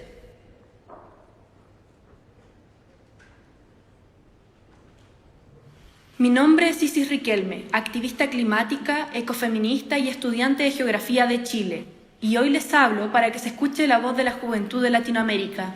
Debemos escuchar el mensaje que nuestro planeta nos envía. El mundo no está mal porque hay una pandemia, hay pandemias porque el mundo está mal. Hago un llamado a los líderes del mundo a que comprometan acciones concretas para detener la extinción de nuestras especies y de la humanidad. Hoy, los jóvenes alrededor del mundo hemos demostrado ser el presente a través de proyectos e ideas que aportan a mitigar y o adaptarse a la crisis climática. Es deber de todos los gobiernos escucharnos, es nuestro futuro el que está en juego. Las niñas y jóvenes mujeres latinoamericanas albergan sueños e ideas del mañana. Nos hemos empoderado de nuestras capacidades y hemos avanzado en materia de educación socioambiental para enfrentar esta crisis. Los proyectos que los jóvenes impulsamos para abordar el cambio son un claro ejemplo de soluciones viables y concretas para entregar las herramientas necesarias para la adaptación y empoderar a nuestras comunidades a ser agentes de cambio a lo largo de los territorios. Hemos organizado los continentes para proteger nuestros océanos por la biodiversidad invaluable que albergan. Hemos instado a la sociedad civil de 80 países a realizar acciones concretas para mitigar la crisis climática y levantar exigencias y propuestas que ustedes puedan ejecutar en sus países. Nosotros, sus niños, sus hijos, hemos decidido colaborar globalmente para cuidar nuestro hogar. Pero son ustedes quienes deciden cómo reedificarlo. Les insto a que escuchen y actúen. Debemos seguir construyendo sobre la ambición climática de la presidencia chilena en la COP25, trabajar localmente para impactar globalmente y tomar en cuenta el conocimiento de la sociedad civil. Este es mi mensaje desde el planeta a la COP. Ayúdennos por favor a garantizar un futuro mejor. En sus manos están nuestras vidas y las de los que vienen. Lo que decidan en esta conferencia cambiará el rumbo de la humanidad. Es tiempo de actuar. تحياتي، أنا عبد الفتاح ندى، ناشط في قضية التغير المناخي ورائد أعمال اجتماعي في مجال التمكين الاقتصادي. أحدثكم من مصر لأنقل لكم رسالة باسم شباب الأرض التي باتت مهددة بخطر التغير المناخي يوما بعد يوم، بل دقيقة تلو الأخرى. النشطاء الشباب من كل أنحاء العالم يتكاتفون سويا من أجل رفع الوعي العالمي تجاه مشكلات التغير المناخي، فلابد أن يدرك الجميع أن تلك المشكلات ليست رفاهية، إنما تشكل مصيرنا الذي يتحدد من خلال كل قرار فردي نقوم به يوميا، سواء يضر بهذه البيئة أو يساهم في منحها فرصة أخرى في البقاء. حان الوقت الآن أن يبني قادة العالم أجمع على جهودنا كنشطاء، وأن يضعوا السياسات العامة التي تتصدى لأزمة المناخ في مقدمة أولوياتهم. لقد قضيت ال6 سنوات الماضية في العمل مع المجتمعات المحلية الأقل حظاً في التنمية داخل مصر، من خلال تدريب الشباب والقادة المجتمعيين على ريادة الأعمال الاجتماعية والتمكين الاقتصادي باستخدام نماذج المشاريع الصديقة للبيئة. وقد وجدت أن هناك الكثير من الفرص لتحقيق التمكين الاقتصادي في تلك المناطق من خلال تلك المشاريع الخضراء. فعلى الرغم من النظرة إلى هذه المناطق أنها لا تعتبر مشكلات المناخ من ضمن أولوياتها، إلا أن الشباب هناك لديهم الكثير من الحلول المبتكرة لبدء مشاريعهم الاجتماعية الصديقة للبيئة، والتي تمكنهم من تحقيق دخل مادي بالإضافة للتصدي لأزمة التغير المناخي. هذه رسالتي من كوكب الأرض لقمة المناخ. أدعو قادة العالم لوضع مفاهيم الاقتصاد الأخضر والاقتصاد الدوار على رأس قائمة السياسات الاقتصادية العالمية في السنوات المقبلة. أؤمن بأن ذلك قد يساهم في تحويل تلك المحنة لمنحة حقيقية. أخيرا، يأمل شباب مصر في ضيافة قمة المناخ التالية، ونرحب بكم في العام القادم لرؤية نموذج مشرف من جهود شباب مصر لحماية كوكبنا وضمان مستقبل أفضل لكل من يعيش عليه. فقط تخيلوا ما يمكننا تحقيقه معا إذا وضعنا هذا الهدف كمهمتنا الجماعية. شكرا جزيلا. 15% of the world's population have a disability. Here is a message on their behalf. My name is Eddie Ndoku. Today, I'm speaking to you on behalf of the world's largest minority, the 15% of people in the world who have a disability. But make no mistake, there is nothing minor about who we are. We are larger than life, but because of systemic exclusion and inequality, our power and brilliance is often ignored or diminished. As an ambassador for the We the 15 campaign, I am here to tell you that we refuse to be rendered invisible in the climate action conversation. The impact of climate change is disproportionate for disabled people around the world. The change that climate change is creating is no longer a debate about the future or what might happen, because it is happening. We are some of the planet's most vulnerable citizens and some of the most resilient. But Earth is equally vulnerable, and its resilience is not without limits. We are dangerously close to reaching those limits. In my home in South Africa, I see the impact of climate change on our communities, on our economy, on our ability to grow food, and even to survive. I see a generation growing up with fear in their hearts at what the future holds. On behalf of everyone, disabled and non-disabled all around the world, I call on you to commit to concrete actions to stop the destruction of this magnificent planet. This conference is one of the most important meetings in history. You have the chance to make decisions and reach agreements which will affect the lives of generations to come. You are in a position of extraordinary power. You can change forever the trajectory we are on. You can make a world that is once again full of hope, not fear. This is my message from Earth to COP. On behalf of We the 15, I ask you, please help us to guarantee a safer future for every life, regardless of their ability.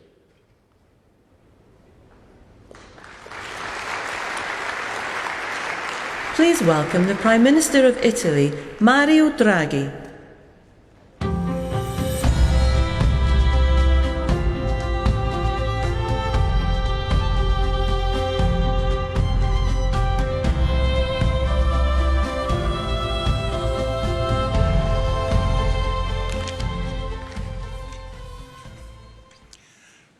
Prime Minister Johnson, Excellencies, colleagues, ladies and gentlemen, the speeches we've just heard resonate deeply with me. Over the last few years, young people have done us a service by bringing the climate agenda on the front of our political debate. Young people were the center of the pre-COP summit in Milan. In Glasgow, here, we need to make them proud. Projected rise in global temperatures is set to affect dramatically life on our planet. From catastrophic fires and floods we've seen now, to the bleaching of coral reefs, to the loss of biodiversity, the impact of climate change is already all too evident. Its price also rising fast, especially for the poorer nations. The cost of disruptions for households and companies in low and middle-income countries amounts to a staggering $390 billion a year. Climate change also has serious repercussions on global peace and security. It can deplete natural resources and worsen social tensions, lead to new migration flows, and contribute to terrorism and organized crime. Climate change can tear us apart. Thanks to the constant dialogue and cooperation, we made good progress on addressing climate change. The G20 accounts for around 75% of global greenhouse gas emissions and around 80% of global GDP. At last weekend's summit in Rome, its member states agreed that we must limit the rise in global temperature to 1.5 degrees, was the first time, and committed to achieve net zero emissions by or around mid-century. We decided to step up our actions starting from this decade, enhance our nationally determined contributions, and stop the international public funding of unabated new coal by the end of this year. Here, at the COP26, we must now go further than we did at G20. We need to speed up our commitment to keep the rise in temperatures below 1.5 degrees. We need to build on the G20 agreement and act faster and more decisively. We must strengthen our efforts in the realm of climate finance. We must bring together the public and the private sector in new ways. We had a roadmap just made by Prince Charles. Prime Minister Johnson highlighted the amount of private money available. It's tens of trillions. But now we've got to use them.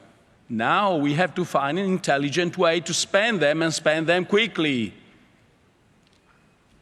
We need, first and foremost, that all multilateral development banks, and especially the World Bank, co-share with the private sector risks that the private sector alone cannot bear.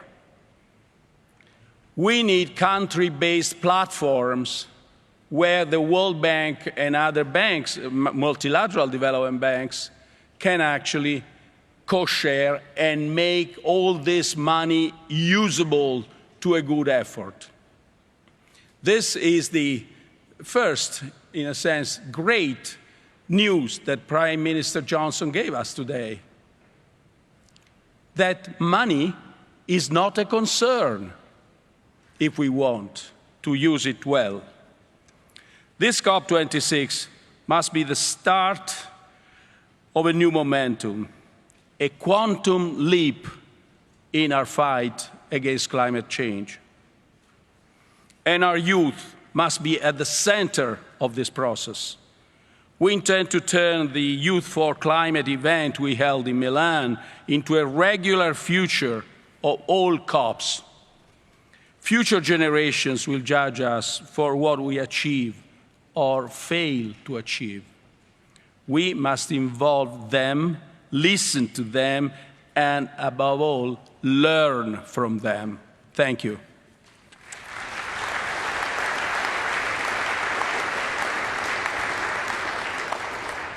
Please welcome back Yrsa Daley-Ward.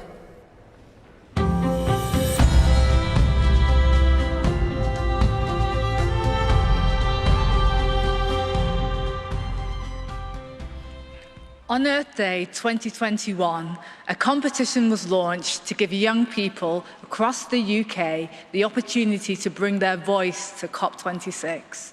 Together with Blue Peter, the longest-running children's programme in the world, COP26 asked them to use their creativity to send a message to you, the decision-makers of our planet. Thousands of children took part, and the film you're about to see brings to life the winning story written by Delphine, who has joined us here at the ceremony today. Delphine's story reminds us of what is so special about our world and why we should do everything in our power to protect our planet.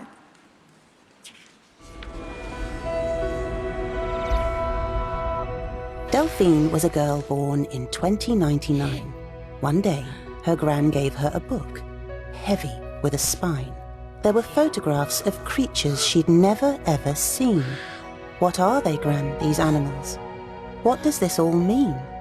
Gran sighed. Many years ago, they roamed the earth and seas. But we bulldozed their homes and burnt down their trees. We put plastic in their oceans and greenhouse gases in the sky. But why did you let them, Gran? Why? Oh, why? Oh, why? I was just a child, she said. I shouted, no one took heed. Businessmen wanted money. It was nothing more than greed.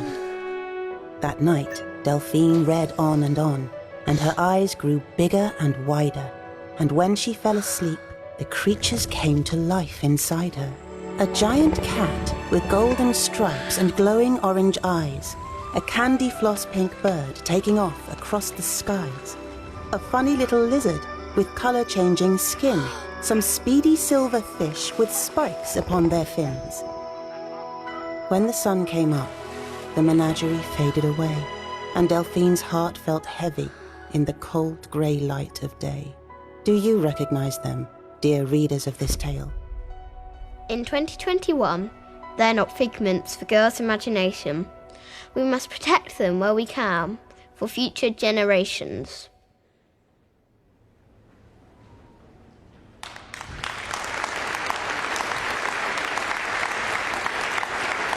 To close the ceremony, please welcome climate and environmental activist Elizabeth Watuti.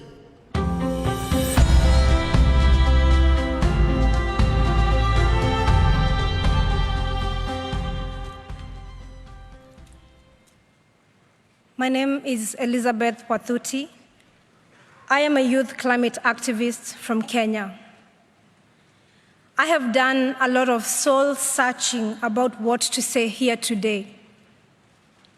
I have asked myself over and over what words might move you.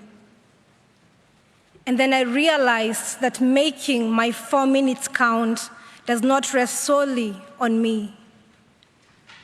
My truth will only land if you have the grace to fully listen. My story will only move you if you can open up your heart. I can urge you to act at the pace and scale necessary, but in the end, your will to act must come from deep within. I need to tell you what is happening in my home country.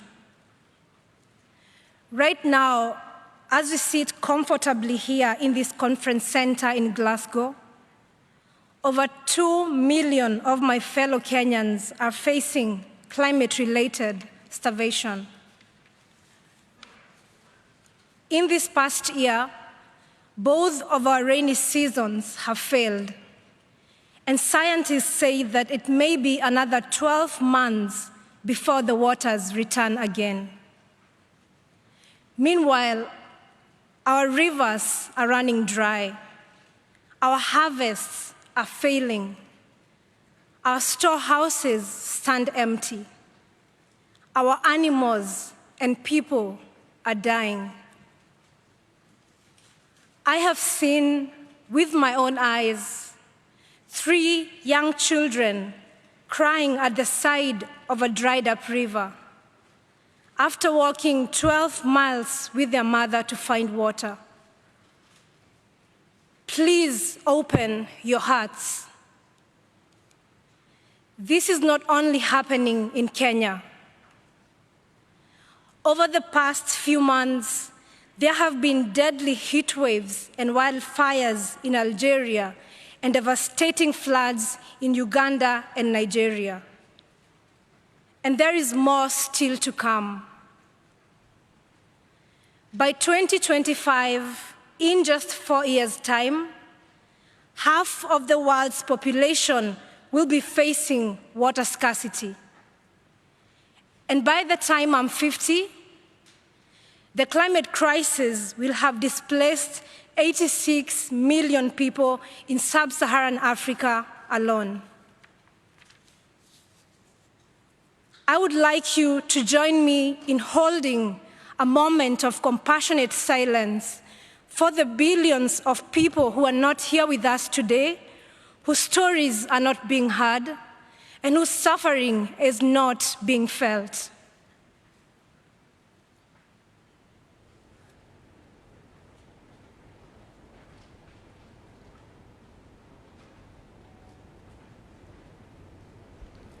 Please open your hearts. If you allow yourself to feel it, the heartbreak and the injustice is hard to bear. Sub-Saharan Africans are responsible for just 0.5% of historical emissions.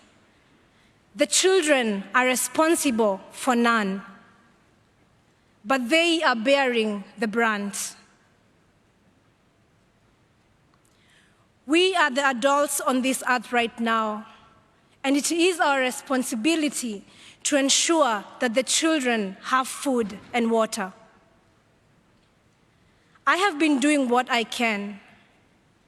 Inspired by the great Professor Wangari Maathai, I founded the Green Generation Initiative, a tree-growing initiative that enhances food security for young Kenyans.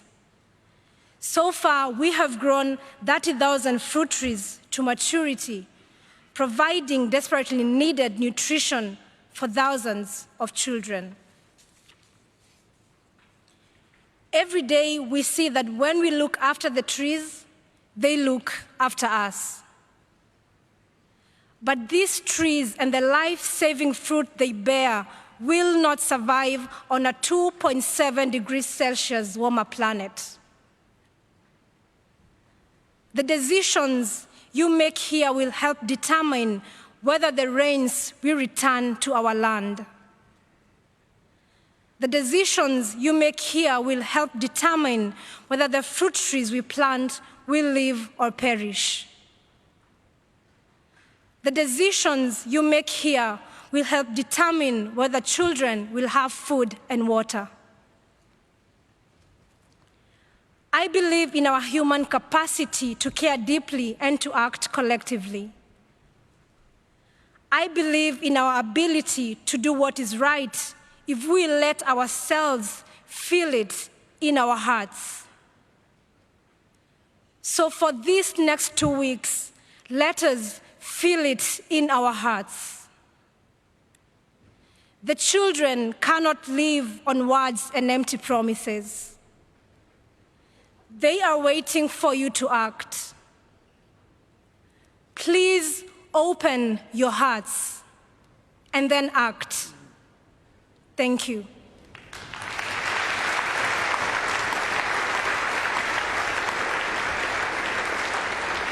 You have heard Earth's impassioned message to you all.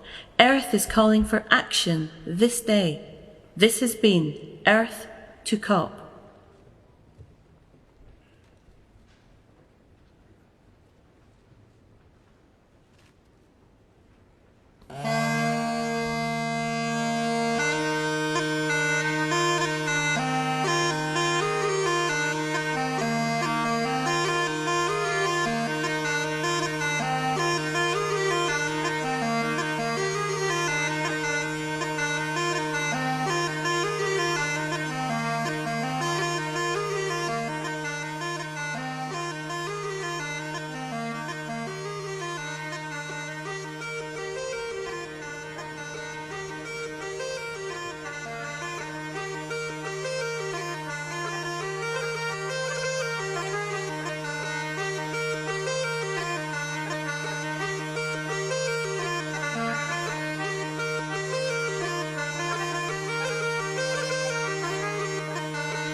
Grace is going to make an announcement. Okay, Grace. Excellencies, distinguished delegates, ladies and gentlemen, may I please ask you to take your seats in order for us to begin with the high-level segment for heads of state and government. Thank you. You're beautiful, darling. Not that short.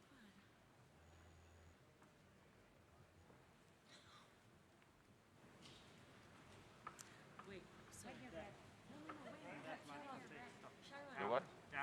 No, that's not. No, they made another. No. No, look, Jim. Listen, they made another mark.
Ladies and gentlemen, could I please request you to take your seats? We're about to start.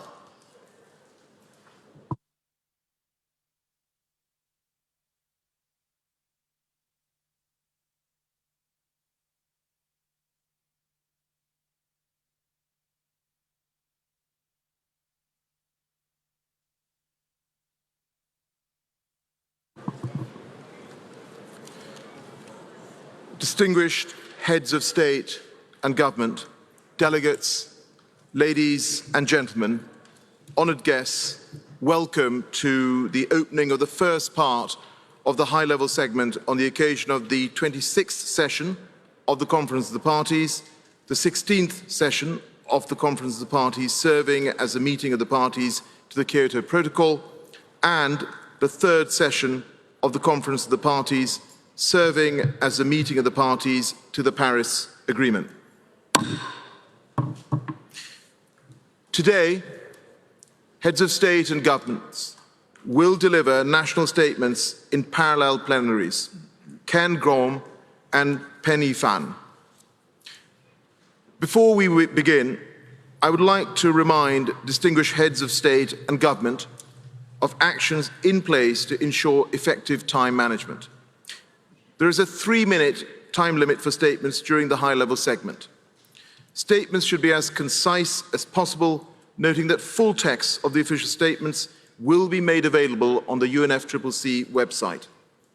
And finally, please note that heads of state or government who are not in the plenary at the time for delivery of their statements will be rescheduled to speak at the end of all statements of the same category. As part of the hygiene measures to ensure a safe environment of all participants, statements will be delivered from alternate rostrums. Distinguished delegates, ladies and gentlemen, honoured guests, I'm delighted that so many of you have joined us here in Glasgow to make your vital national statements. I invite you all to take this opportunity to demonstrate how your country has strengthened its commitments under the Paris Agreement, to tell us what steps you are taking to deliver these targets and plans, and crucially, how together we can do more. On this stage today, you have the chance to send a clear signal to your negotiators and the world about what must be achieved at COP26 and why we must work together to accelerate climate action in this decisive decade. As you all know, the science is clear that the window of time that we have to keep the Paris temperature goal in reach and to avoid the worst effects of climate change is closing fast. But with political will and commitment, we can and must deliver an outcome in Glasgow the world can be proud of.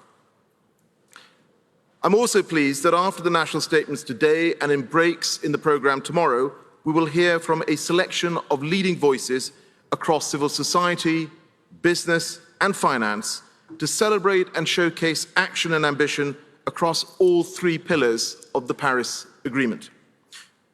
At this time, I will now close the video link connecting the plenaries, and we will proceed with the delivery of national statements in both plenaries. At the end of the delivery of national statements in each plenary, the meeting will be adjourned. The world will be listening intently to your statements. It is now my great pleasure to welcome His Excellency Mr. Pedro Sánchez Pérez Castillon, President of the Government of Spain. Your Excellency, you have the floor.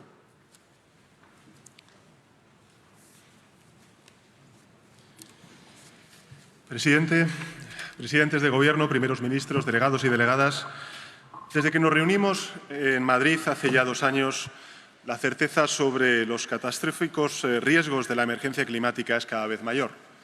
Como nos recordaba en su intervención el secretario general de Naciones Unidas, los científicos certifican el código rojo en el que nos encontramos.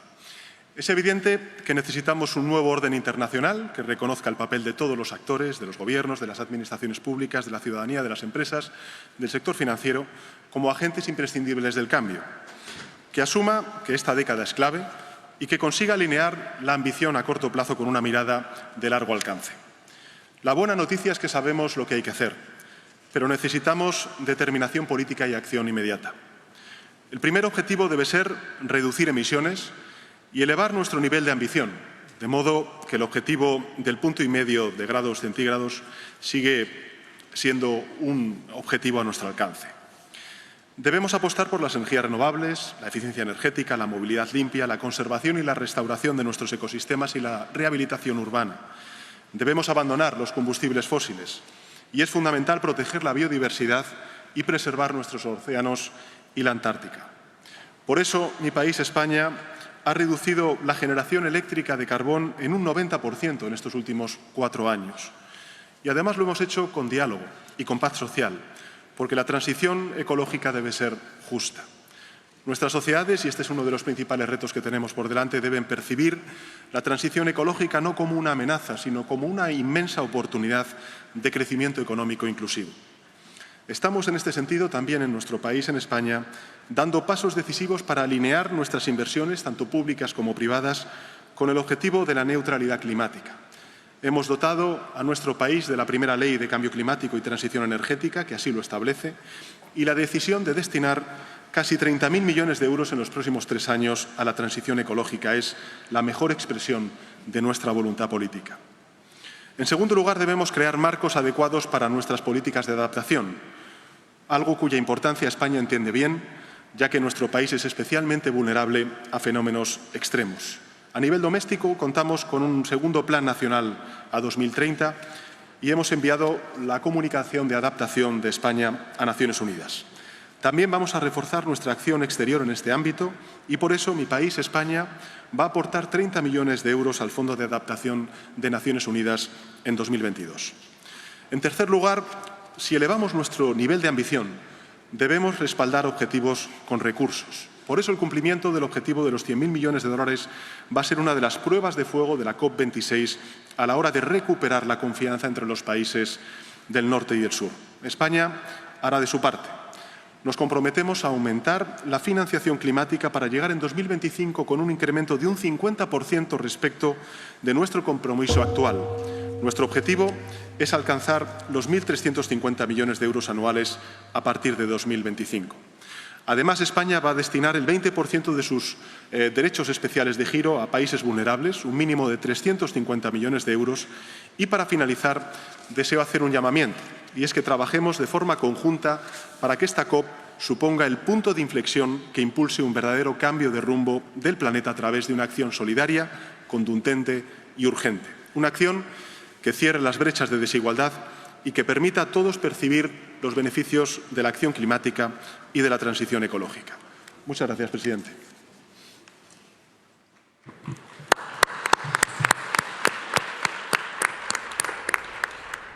Thank you, Your Excellency. It's now my great pleasure to welcome His Excellency Mr. Mohamed Ghazouani, President of Mauritania. Your Excellency, you have the floor.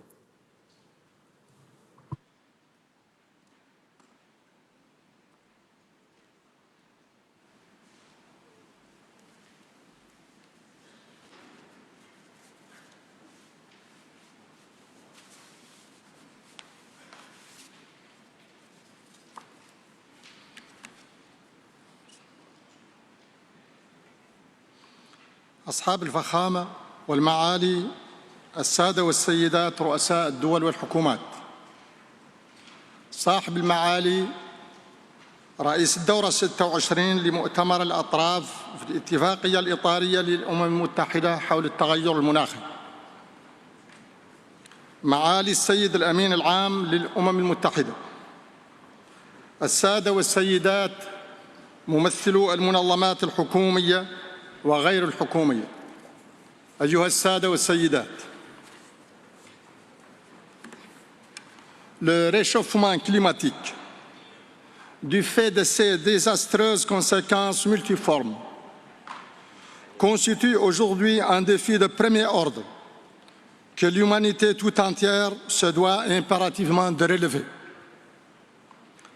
Cette 6e conférence des parties à la Convention cadre des Nations Unies sur les changements climatiques nous offre l'occasion de saluer l'élan international en faveur de l'action climatique et de réaffirmer la nécessité de placer la transition écologique au sommet des priorités stratégiques de l'agenda 2030 et de toutes les politiques publiques de relance post-Covid.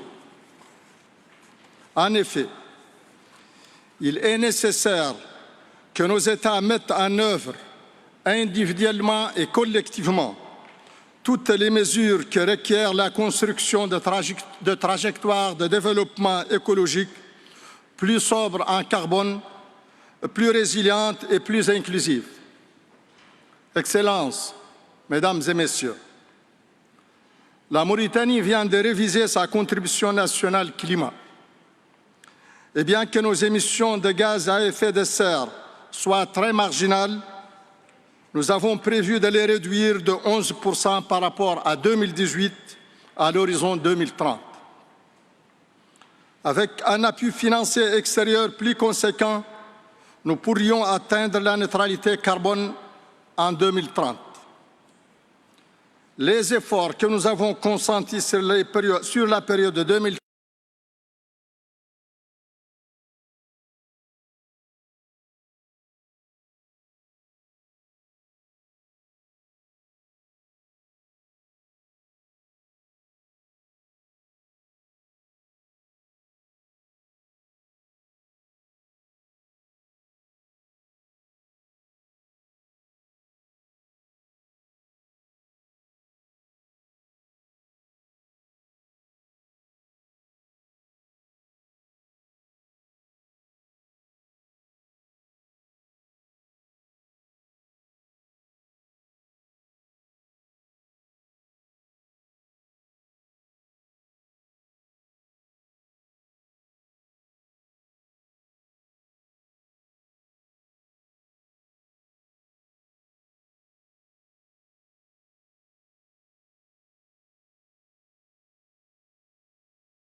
demeure notre priorité.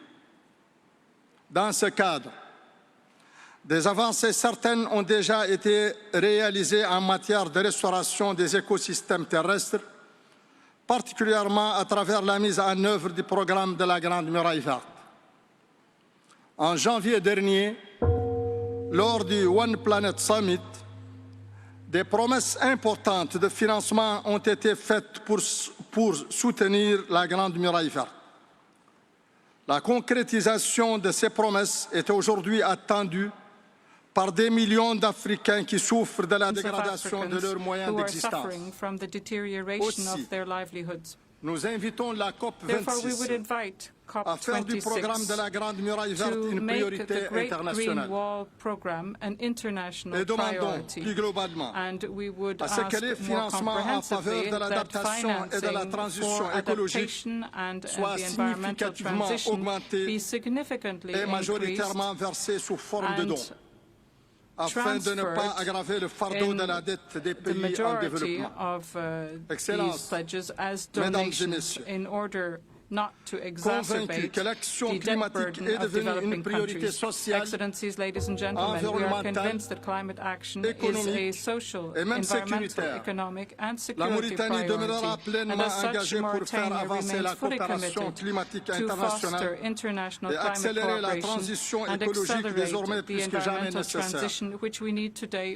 أيها السادة والسيدات، أصحاب الفخامة والمعالي، Ladies and gentlemen, قناعة منها بأن العمل المناخي أصبح أولوية اجتماعية وبيئية واقتصادية وأمنية، فإن الجمهورية الإسلامية الموريتانية ستظل ملتزمة بالتعاون الدولي المناخي إسهاما منها في تسريع حصول الانتقال البيئي الذي أصبح اليوم أكثر من أي وقت مضى ضرورة بالغة للإلحاق. شكرا.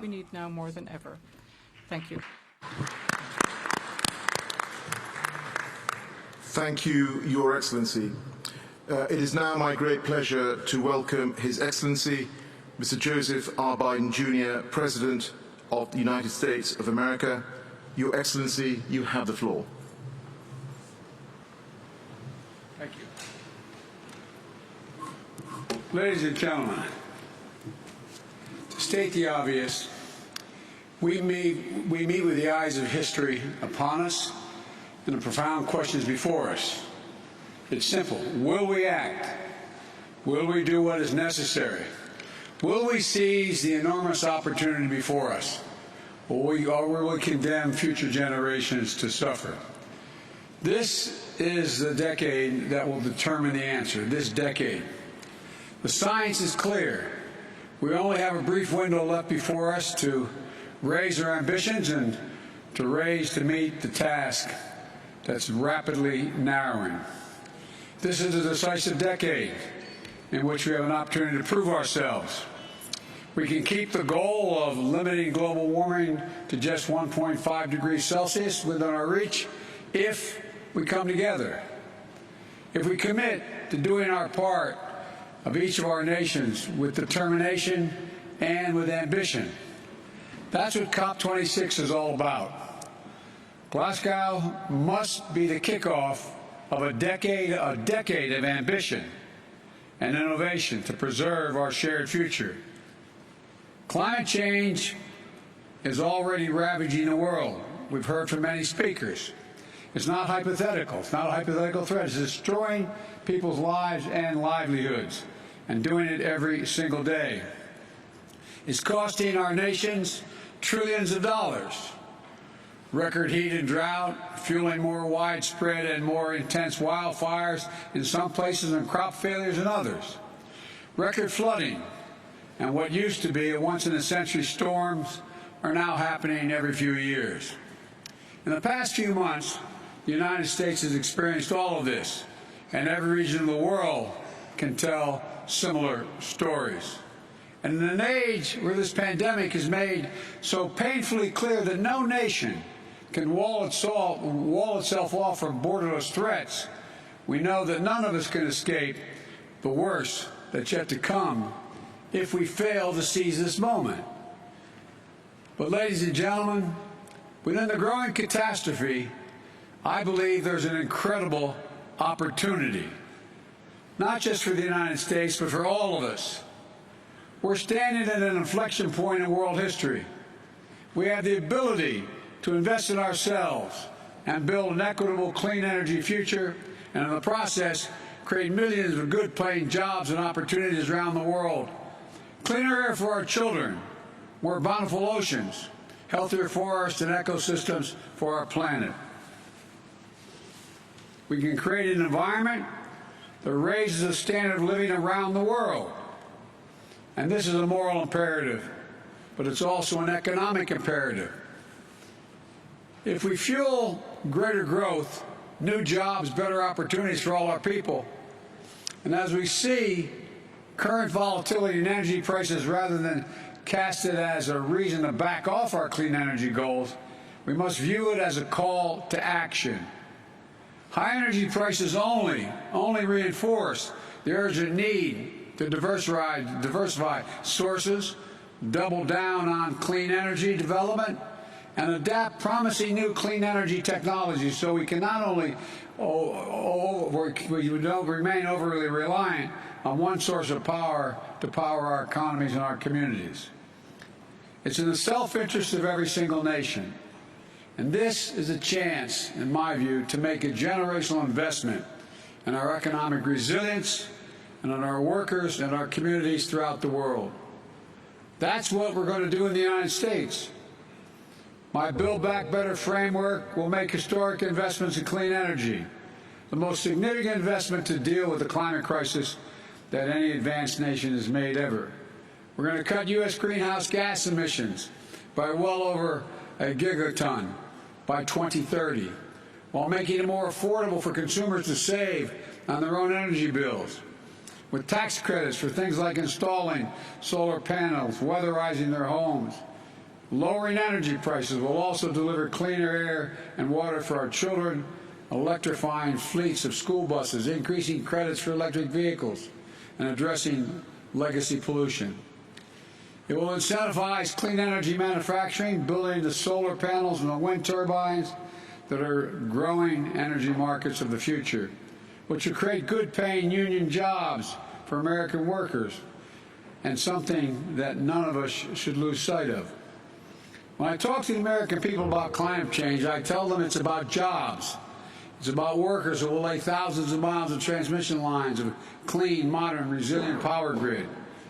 The auto workers who build the next generation of electric vehicles and electricians who will install a nationwide network of 500,000 vehicle stations to power them throughout my country.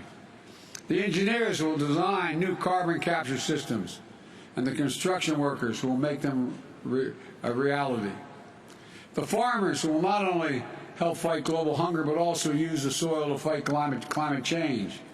The communities that revitalize themselves around new industries and opportunities. And because we are taking all these actions, the United States will be able to meet the ambitious target I set in the Leaders Summit in Climate back in April, reducing U.S. emissions by 50 to 52% below 2005 levels by 2030.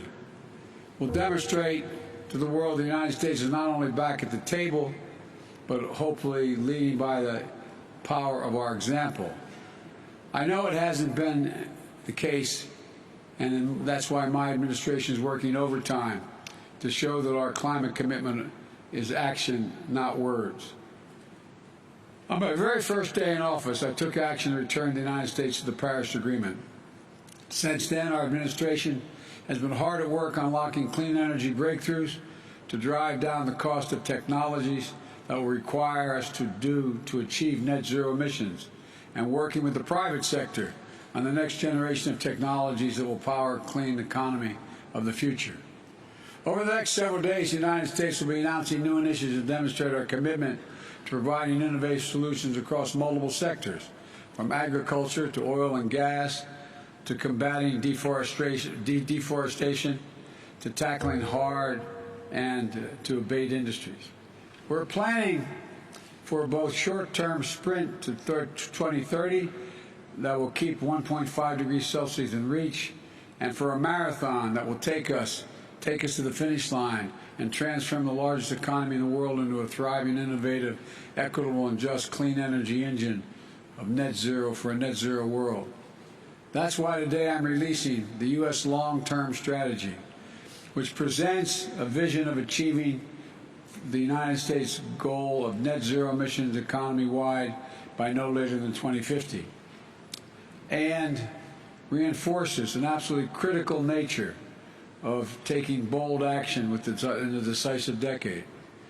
We're also going to try to do our part when it comes to helping the rest of the world take action as well. We want to do more to help countries around the world, especially developing countries, accelerate their clean energy transition, address pollution, and ensure the world we all must share a cleaner, safer, healthier planet. We have an obligation to help. In the United Nations, at the United Nations in September, I announced that my administration is working with the Congress to quadruple our climate finance support for developing countries by 2024, including significant increase in support for adaptation efforts. This commitment is made possible to each of our collective goals of mobilizing $100 billion annually for climate finance, but mobilizing finance at the scale necessary to meet the incredible need is an all-hands-on-deck effort. As other speakers today have mentioned, governments in the private sector and multilateral development banks must also do their work to go from millions to billions to trillions, the necessary effect of this transition. Today, I'm also submitting a new adaptation communication laying out how we'll implement the global goal of adaptation, as well as announcing our first ever contribution to the Adaptation Fund. But our commitment is about more than just financing. That's a critical piece of it. But we're also going to support solutions across the board. In the lead up to this gathering, the United States joined our G7 partners to launch a Build Back Better World initiative. We also reconvened the Major Economies Forum on Energy and Climate, to launch transformative actions and to raise ambition. And together with the European Union, we're launching a global methane pledge to collectively reduce methane emissions, one of the most potent greenhouse gases, by at least 30% by the end of the decade. More than 70 countries have already signed up to support rapid reduction of methane pollution, and I encourage every nation to sign on. It's the simple, most effective strategy we have to slow global warming in the near term. My friends, if we're to recognize that a better, more hopeful future of every nation has to do its part, with ambitious targets to keep 1.5 degrees in reach, and specific plans on how to get there, especially the major economies. It's imperative that we support developing nations so they can be our partners in this effort. Right now, we're still falling short. There's no more time to hang back or sit on the fence or argue amongst ourselves. This is the challenge of our collective lifetimes, the existential threat to human existence as we know it. And every day we delay, the cost of inaction increases. So let this be the moment that we answer history's call here in Glasgow. Let this be the start of a decade of transformative action that preserves our planet and raises the quality of life for people everywhere. We can do this. We just have to make a choice to do it. So let's get to work, and thank you. Those of us who are responsible for much of the deforestation and all the problems we have so far have an overwhelming obligation to the nations who, in fact, were not there, have not done it. And we have to help much more than we have thus far. God bless you all, and may God save the planet. Thank you.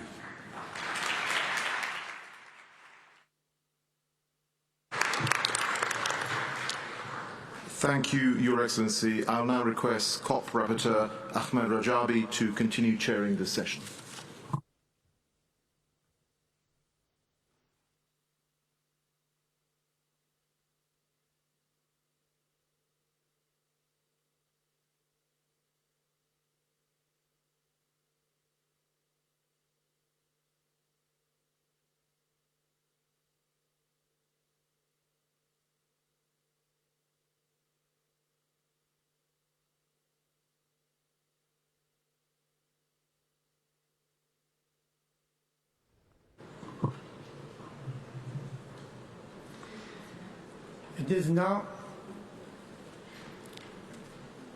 It is now my pleasure to welcome His Excellency Mr. Joko Widodo, President of Indonesia. Your Excellency, you have the floor.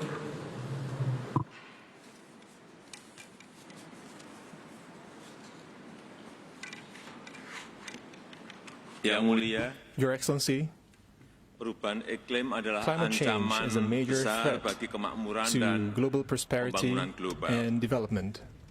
Solidaritas, Solidarity, kemitraan, partnership, kerjasama, cooperation, kolaborasi global global merupakan collaboration kunci. are key. Dengan potensi With its alam yang begitu besar, abundant natural resources, Indonesia terus Indonesia continues berkontribusi to contribute dalam penanganan perubahan in tackling climate change. Laju deforestasi Deforestation turun rates signifikan, have fallen terendah dalam significantly, 20 the tahun lowest terakhir. in 20 years. Kebakaran hutan Rate juga turun of forest fires were down by 82% in 2020. Indonesia Indonesia juga telah has memulai begun rehabilitasi the rehabilitation of mangrove forests, covering an area of 600,000 hectares by 2024, the largest in the Indonesia world. juga telah Indonesia merehabilitasi has 3 also juta rehabilitated lahan 3 kritis million critical antara tahun lands between 2010 sampai 2010 to 2019. Sektor yang semula menyumbang The sector, 60% which emisi contributed Indonesia akan mencapai 60% of carbon net Indonesia's sink emissions, will selambatnya reach tahun carbon 2030. net sink by 2030. Di sektor energi kami juga In the energy terus sector, melangkah we maju continue to move forward dengan pengembangan with the ekosistem mobil development listrik, of electric vehicle pembangunan ecosystem, pembangkit listrik development tenaga surya of Southeast terbesar di Asia's Asia largest Tenggara, solar power plant, manfaatan energi baru utilization terbarukan of new and termasuk renewable energy, biofuel, including biofuels, serta pengembangan as well industri as berbasis development clean of clean energy, energy termasuk pembangunan industries, kawasan including the industri world's hijau largest green terbesar industrial di dunia park di Kalimantan in Utara. North Kalimantan. Tetapi However, this is not sufficient. We, particularly countries with large green areas and regreening potentials, as well as countries with vast seas that have the potential to contribute to carbon sequestration, we need support and contribution from developed countries. Indonesia will continue to mobilize climate finance and innovative financing, such as blended finance, green bonds, and green sukuk or Sharia bonds. Fulfillment of climate finance by developed country partners is a game changer in climate change mitigation and adaptation for developing countries. Indonesia will be able to contribute faster to the world's net zero emissions goal. The question is, how big are developed countries' contributions for us? What kind of transfers of technology can be provided? This creates action and implementation as quickly as possible. In addition, carbon market and carbon pricing must be part of our efforts to address climate change issues. A carbon economy ecosystem that is transparent and has integrity, inclusive and fair must be created. Excellencies, in closing, at this summit, on behalf of the Archipelagic and Small Island States Forum, or the AIS, Indonesia is honored to circulate a joint statement of the leaders of the Archipelagic and Island States Forum, and the AIS Forum will continue its commitment to promote maritime cooperation and climate action in the UNFCCC. I thank you.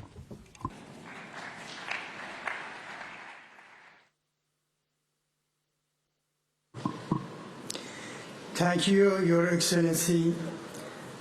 It is now my pleasure to welcome His Excellency Mr. Wawel John Charles Ramkalawan, President of Seychelles. Your Excellency, you have the floor.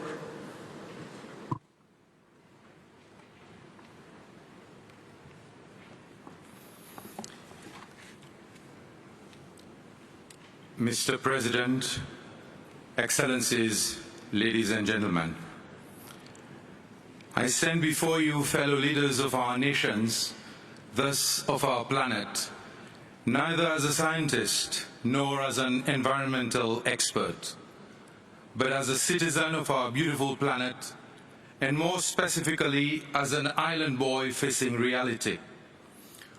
What I experience in my beautiful islands that most visitors describe as paradise is the destruction of our environment and livelihood.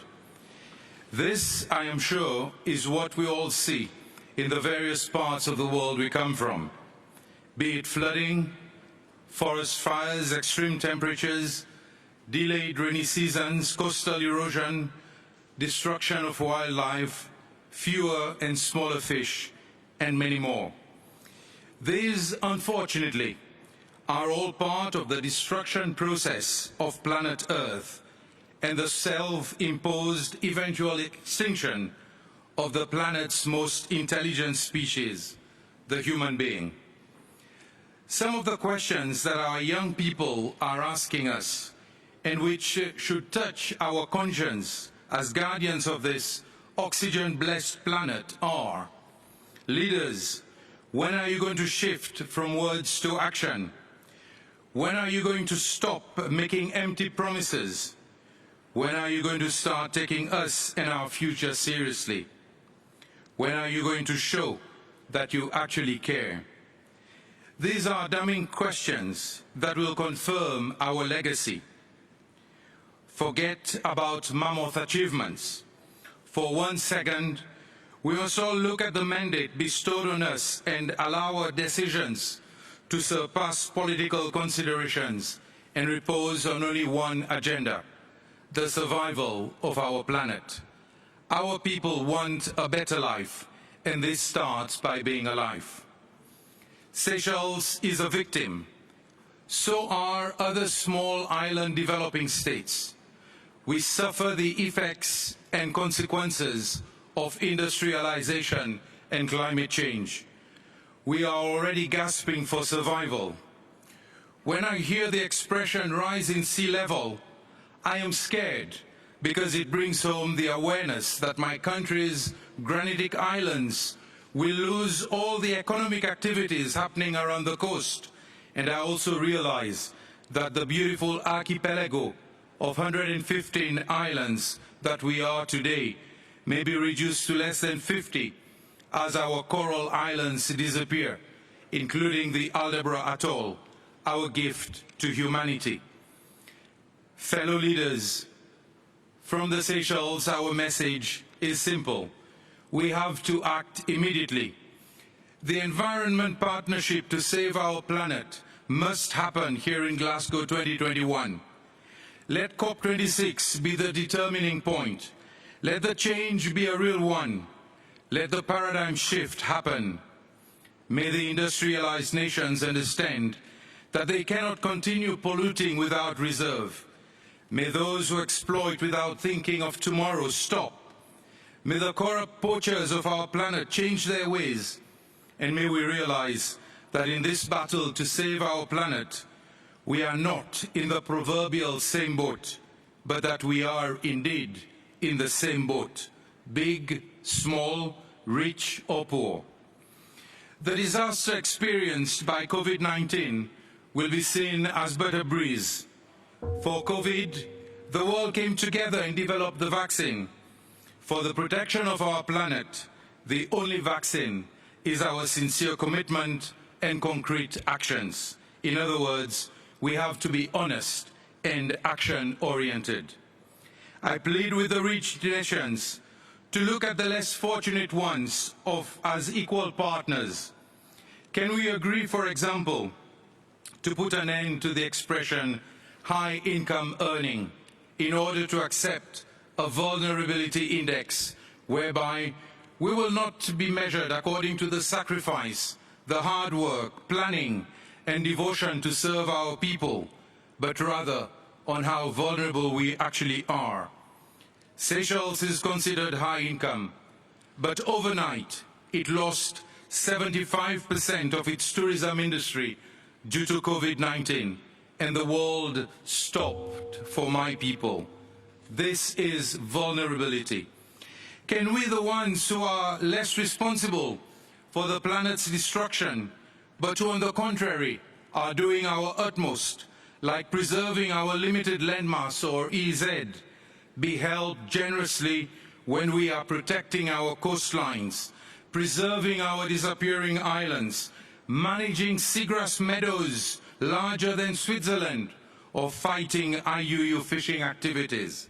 Our message is, we cannot do it with our limited resources. We need your contribution.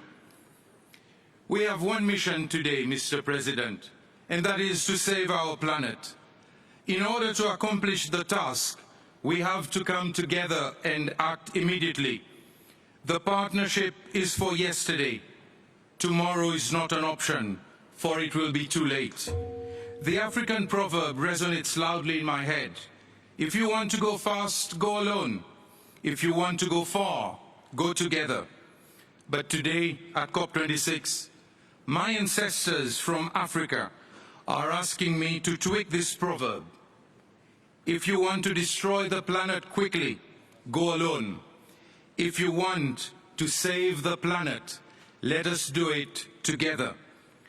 Our youth and future generations are pleading and counting on us.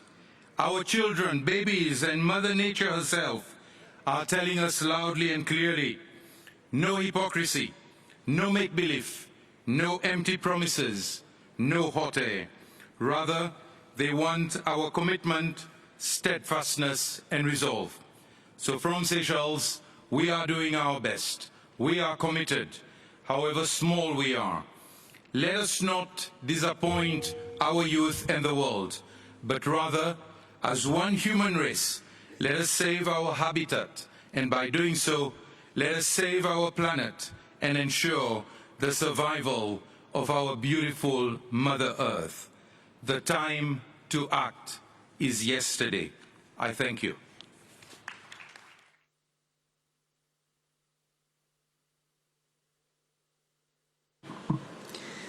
Thank you, Your Excellency. It is now my pleasure to welcome His Excellency Mr. Emmanuel Macron, President of France. Your Excellency, you have the floor.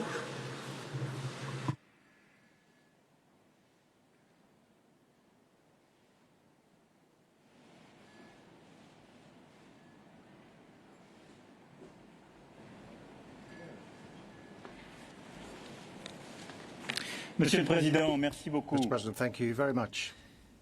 Mesdames et Messieurs les chefs d'État et de gouvernement, Mesdames et Messieurs, chers amis, beaucoup de choses ont été dites et nous avons eu en ouverture de session des mots extrêmement forts et je crois beaucoup d'émotions pour dire l'urgence et nous sommes tous conscients de ce que nous sommes en train de vivre.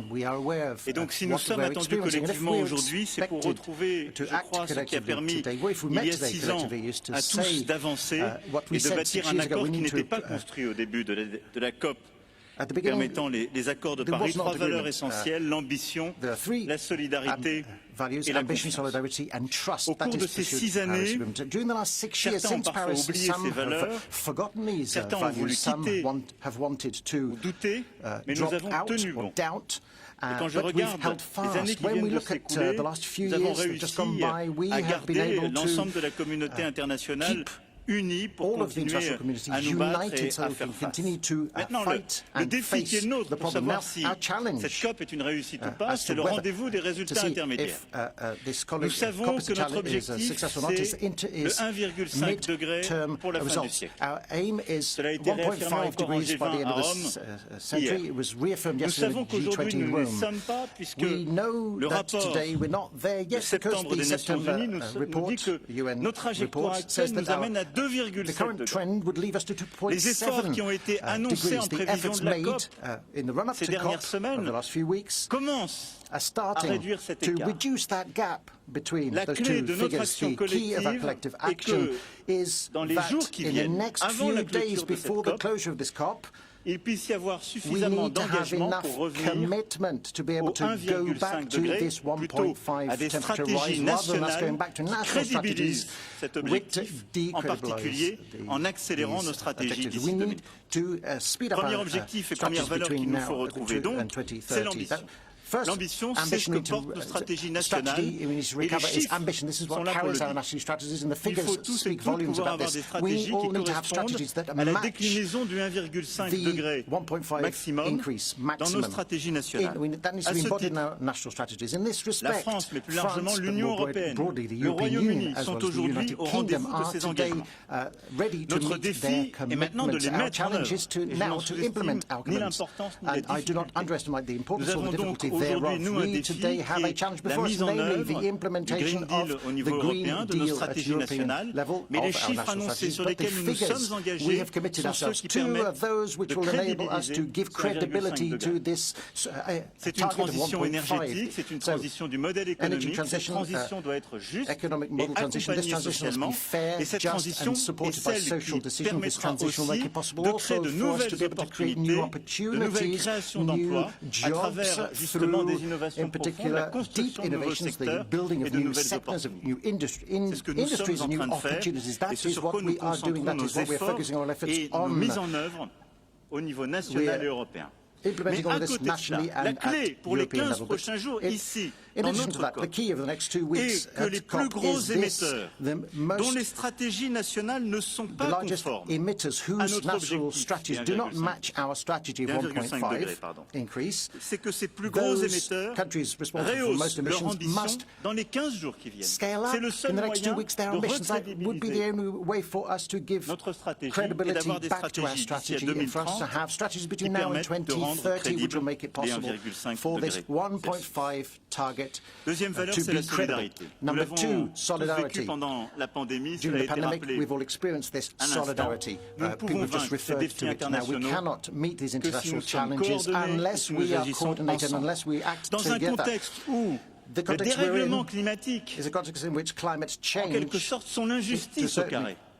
Ce sont les pays les plus pauvres, en Afrique, au Pacifique, dans les Caraïbes, qui aujourd'hui vivent les premières conséquences de la crise climatique. Ce sont ceux qui, bien souvent, n'ont pas porté les modèles de développement qui ont causé cette crise et ces dérèglements, qui en vivent les premiers les conséquences. Petites îles, territoires vulnérables, peuples autochtones sont les premières victimes des conséquences du dérèglement. La clé pour y arriver, c'est le deuxième grand objectif de cette COP. Ce sont les 100 milliards de dollars par an de 2020 à 2025. Aujourd'hui, là aussi, la France et l'Union européenne sont en rendez-vous de leur juste part, et même un peu au-dessus. L'Europe s'est engagée à 25 milliards de dollars par an. Nous avons relevé notre propre contribution. La France mobilise désormais plus de 7 milliards de dollars par an, dont plus du tiers est consacré à l'adaptation. Mais toutes les économies développées doivent désormais contribuer à leur juste part, car le leadership exige l'exemplarité. Nous devons donc trouver tous les moyens pour que les pays les plus riches accélèrent ce financement, car nous nous sommes engagés à mettre sur la to put on the table this $100 billion per year between 2020 and 2025 before we put even more on the table subsequently. I would like to appeal to those countries who are not contributing what they should today to meet their responsibilities between now and the end of COP so that we can fulfill this obligation that we undertook in Paris. And if we have to find measures that will correct our course with the IMF, we can mobilize in addition to the G20 agreement, in addition to the G20 agreement, in addition to the special drawing right, which will thus be used by the poorest countries or the countries of middle income. This is a crucial matter. This solidarity must happen because it makes action possible wherever solutions to reduce emissions exist. A wonderful example was given over the last few weeks with the support we collectively found to help South Africa to reduce its carbon dependence. It's this model of cooperation we need to build our strategy on. This agreement shows us that we can meet the challenges of fair, equitable and ambitious transition. The third value I was referring to earlier on, ladies and gentlemen, is trust and transparency. Nos jeunesses qui ont été convoquées dans beaucoup de nos débats were invited to join our debates. They want to see us commit ourselves. D'ici la fin de cette COP. Ils veulent voir nos actions suivre et ils veulent que ça soit mesurable. C'est pourquoi, au-delà de ces engagements, nous devons suivre avec rigueur et transparence dans un cadre commun le bon suivi de nos actions. Je me réjouis à cet égard que l'OCDE lance à cette COP26 le programme international pour l'action sur le climat, IPAC, dans la dynamique que nous avions initiée en décembre dernier. Ça nous permettra de suivre, pays par pays, les résultats accomplis et le chemin restant à parcourir. Je souhaite qu'ensemble nous puissions aller plus loin. L'OCDE doit suivre et faire chaque année un rapport sur la pleine transparence de l'utilisation des 100 milliards de dollars et leur allocation. Aujourd'hui, il est à peu près certain que les pays d'Afrique, du Pacifique, de l'Amérique latine, Amérique du Sud et des Caraïbes qui en ont le plus besoin ne sont pas ceux qui touchent le plus, nous le savons, ces financements. Et donc, au-delà de nos annonces, nous devons aussi avoir une transparence sur le suivi de l'utilisation de ces 100 milliards de dollars par an. Voilà, mesdames et messieurs, sur ces trois valeurs, ce que je voulais dire ici pour que cette COP puisse être un succès. C'est à portée de main si nous nous mobilisons, décidons et agissons. Un mot pour conclure et dire qu'au-delà de toutes ces annonces, cela n'avancera que si nous sommes cohérents et que si nous arrivons à lier cet agenda contre le dérèglement climatique avec deux autres agendas, celui de la biodiversité et celui du commerce. La biodiversité d'abord, car nous savons maintenant que ces agendas sont liés. La biodiversité est notre meilleur allié pour lutter contre le réchauffement climatique. Elle est ce qui permet de trouver des puits de carbone naturels, des solutions. Elle est aussi ce qui permet de redonner, en particulier au continent africain, sa pleine part dans cette bataille. Les forêts tropicales doivent être protégées. C'est cohérent, c'est un élément essentiel. Et plusieurs de mes collègues africains qui vont parler après moi en sont des promoteurs éminents. La grande muraille verte défendue par le président mauritanien tout à l'heure est une initiative essentielle qui doit nous permettre de lutter tout à la fois contre la désertification et proposer des solutions économiques.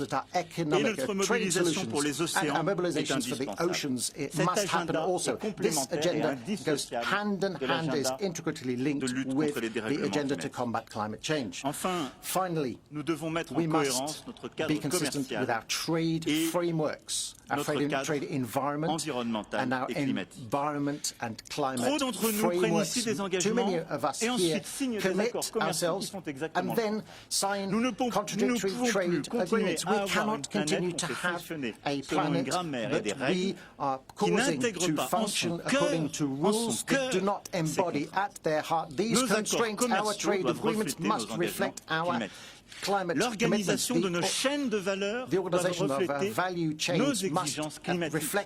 Et c'est pourquoi aussi je plaide à cet égard pour que nous développions en Afrique, dans les Caraïbes, en Amérique du Sud et dans toutes ces régions, des solutions et des filières industrielles permettant de répondre à nos défis, plutôt que de continuer à importer des solutions qui viennent du bout du monde et qui sont construites sur la base de nos financements d'aujourd'hui.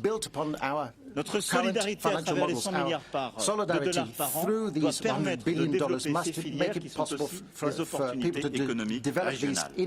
Voilà les quelques mots que je voulais échanger avec vous. Ce sont nos actions, nos résultats, leur suivi transparent qui redonneront une pleine confiance à notre jeunesse, mais surtout qui nous permettront d'agir utilement et d'obtenir les résultats indispensables pour nous-mêmes et les générations à venir. Voilà, chers collègues, and for future generations. These are the few elements of my own convictions I wanted to share with you this afternoon. Thank you.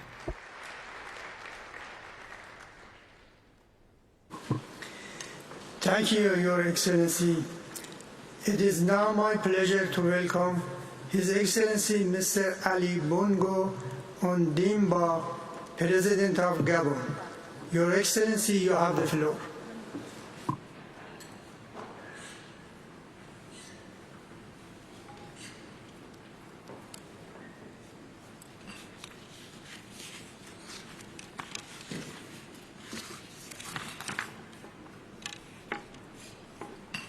Excellences, Mesdames et Messieurs, Excellencies, ladies and gentlemen, Winston Churchill a dit Winston on ne devrait jamais tourner le dos à un danger, you should never turn your back on a danger or try to run away from it. Vous le multiplierez par deux. You'll multiply si vous it by l'affrontez two, rapidement but if you et sans vous face dérober, it quickly, vous le réduirez de moitié. you will half it in size. 50 ans après Stockholm, 30 ans après Rio, 50 years la later, COP26 20 years doit after marquer le début Rio, d'une nouvelle ère COP26 should mark the d'intégrité beginning climatique. of a new age of climate Les integrity. efforts actuels sont Our insuffisants. current efforts are Nos insufficient. NDC montrent que nos Our émissions NDCs demonstrate continueront that à our augmenter emissions will d'ici continue to 2030. increase between now and Alors 2030. que le dernier rapport du GIEC The latest nous report of commande de the les réduire d'au IPCC moins 40% instructs us sur to cette même reduce them période. by at least 40% over that same period. L'heure est grave, mais rien n'est perdu. The Nous the hour devons is tout late, faire but pour nothing combler is le lost gap yet. We et must do atteindre everything we can to l'objectif fill in the de gap and to 1,5 reach the degrés goal of Celsius. 1.5 degrees Celsius. Le Gabon fait sa part Gabon is doing its avec share l'adoption d'une loi with the innovante adoption of sur an les changements innovative law climatiques. on climate change. Excellencies, ladies and gentlemen, Gabon is the most carbon positive country on earth, net absorbing more than 100 million tons of CO2 every year.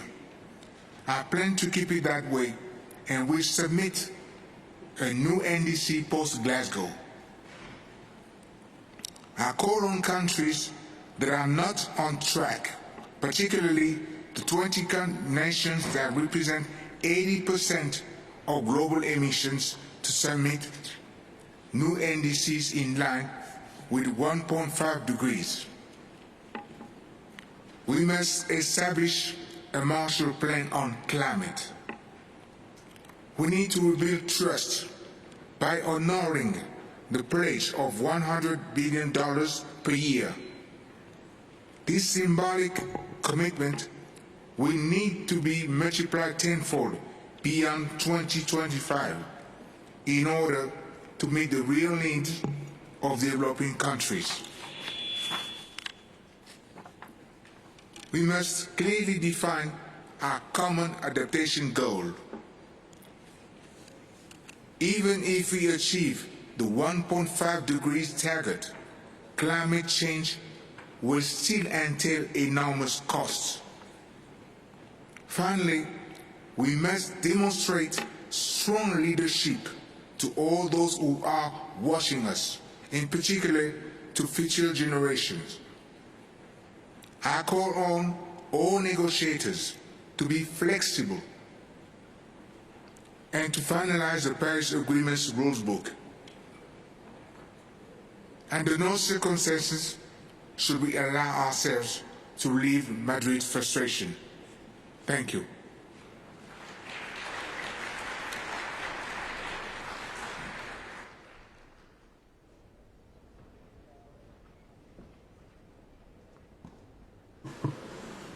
Thank you, Your Excellency. It is my pleasure to welcome His Excellency, Mr. Juan Orlando Hernandez, President of Honduras. Your Excellency, you have the floor.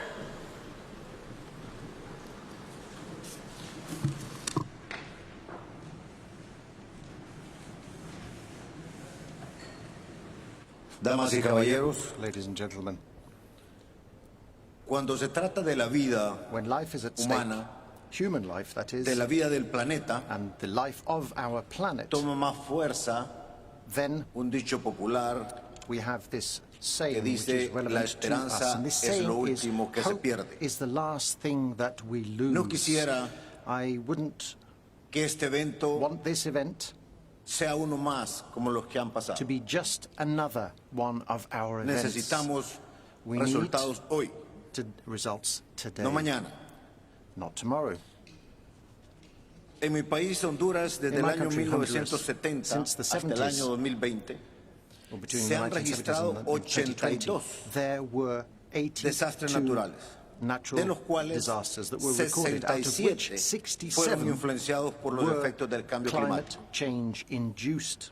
Según la According Comisión Económica to para América ECLAC, the Latina Economic de la Commission ONU, for Latin CEPAL, America and the estas Caribbean, catástrofes sin precedentes UN a body, causa del cambio these climático disasters are nos dejan un unprecedented, fuerte and it is impacto because económico of en climate pérdida change, de and casi they 6.000 have millones de caused dólares. losses of $6 Y lo que es más grave, billion, and what is even worse than 22.000 that, muertos, 22,000 people have died 11.000 as a result desaparecidos, of them. 11,000 have y disappeared, desde luego afectan and of course the lives la vida of de millones de millions familias of hondureñas, families in Honduras have been affected, que algunos de ellos lo pierden some todo. of whom have lost Y así everything in deciden the process, emigrar por as a result of el which cambio climático. they are forced or Solo they en el año decide 2020, to emigrate because cuando of climate estábamos en lo change. más Just in duro de la 2020, pandemia, at the height of the en menos de pandemic, 15 in días less than recibimos el 2 impacto weeks, we de were dos buffeted by huracanes, 2 Eta y hurricanes Ota. who were called Como respectively resultado Eta and Iota. de estos As a huracanes result y sin of considerar los the efectos de la pandemia, ravages of these los daños y hurricanes, pérdidas fueron de notwithstanding the 2.100 terrible effects millones of the de pandemic, dólares, the loss and que damage equivalen al was 9.2% $2.1 billion, de nuestro which Producto amounts Interno to Bruto. 9.2 of our own Y no lo digo yo, GDPs, and lo that's not me dice saying la it. Comisión It's Económica the para Economic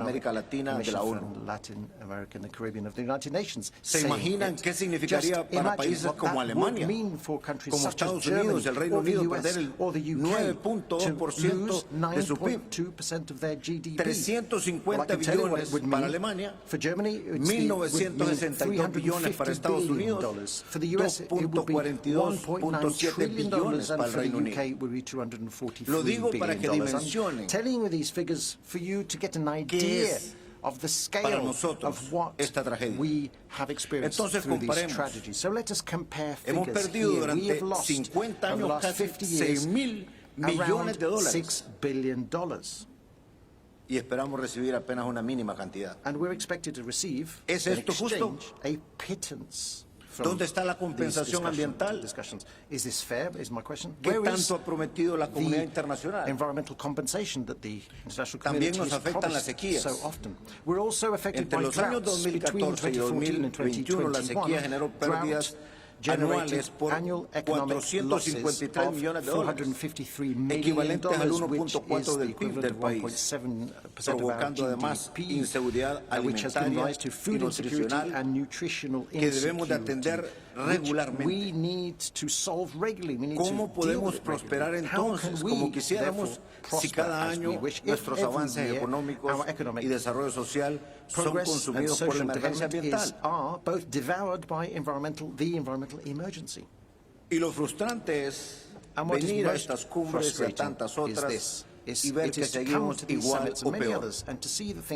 Hoy me pregunto, ¿por qué mientras nos sentamos aquí en las mismas cumbres del cambio climático y hablamos de teorías, no vemos resultados concretos? El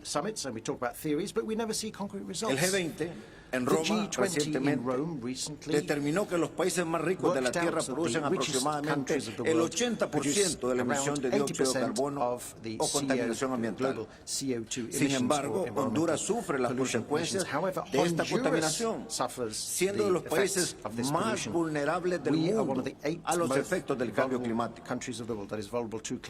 Y quiero aclarar, no sumamos a la causa de contaminación ambiental mundial. Y en la región somos los que más extensión de reservas naturales tenemos.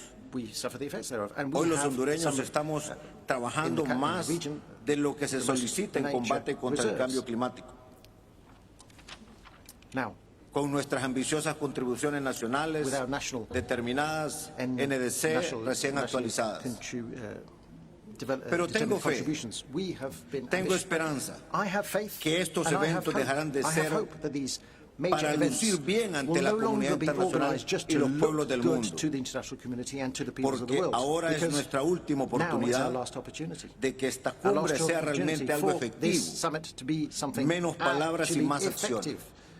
Repito, como se dice en Honduras, la esperanza es lo último que se pierde. Máxime cuando hablamos de la vida del planeta, la vida de los seres humanos. Nuestro gobierno está haciendo su máximo esfuerzo con una inversión pública en el clima de casi $2.000 millones al año y apenas 5% de eso es de préstamos y donaciones. Honduras, a través de su Plan Nacional de Reconstrucción y Desarrollo Sostenible, considera, entre otras acciones, la implementación de un programa de represas múltiples enfocado a la contención de inundaciones, pero a su vez servirán para dotar agua para consumo humano, para agricultura inteligente y en algunas ocasiones generación de energía, entre otros. También estamos construyendo más de 5.000 viviendas para las familias que han sido desplazadas y las estamos reubicando en lugares seguros. Así es de que puedo seguirles contando más, pero solo me retiro diciéndoles, en materia de cambio climático, el resultado es hoy. No es mañana. Ya no hay espacio. Y en Honduras no estamos pensando únicamente en el futuro de nuestros hijos y nuestros nietos. Tenemos 20 años que hemos perdido miles de vidas ya. Y el año pasado también. Y este también. No hay tiempo. Por favor, que esto sea productivo. Tengo fe y esperanza que así será. Muchas gracias. Thank you very much. Thank you, Your Excellency. It is my pleasure to welcome His Excellency Mr. Uhuru Kenyatta, President of Kenya. Your Excellency, you have the floor.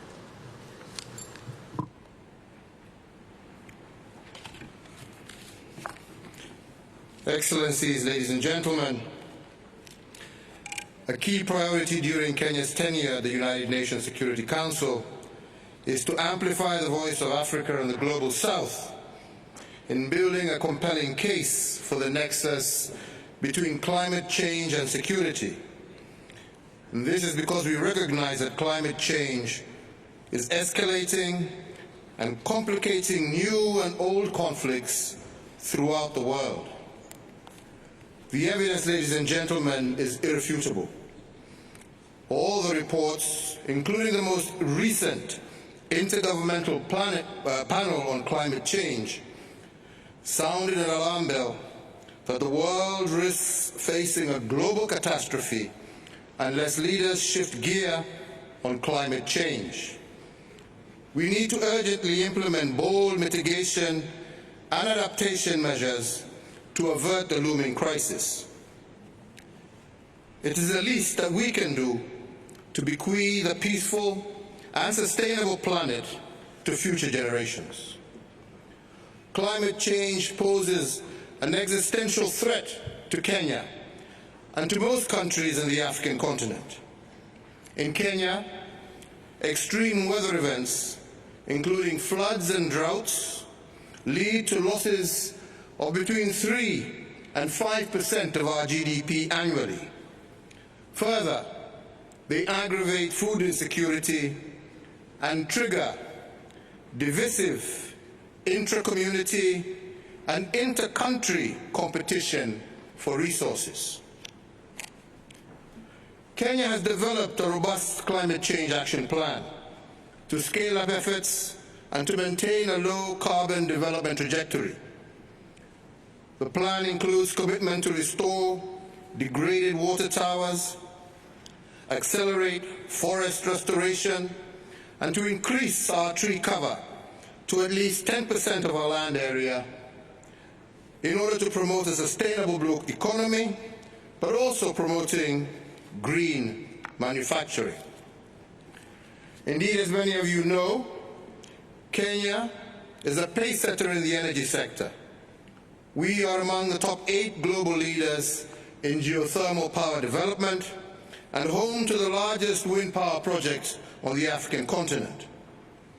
Currently, close to 90% of the electricity used by Kenyans is from renewable energy sources, and we plan to achieve 100% renewable energy by the year 2030.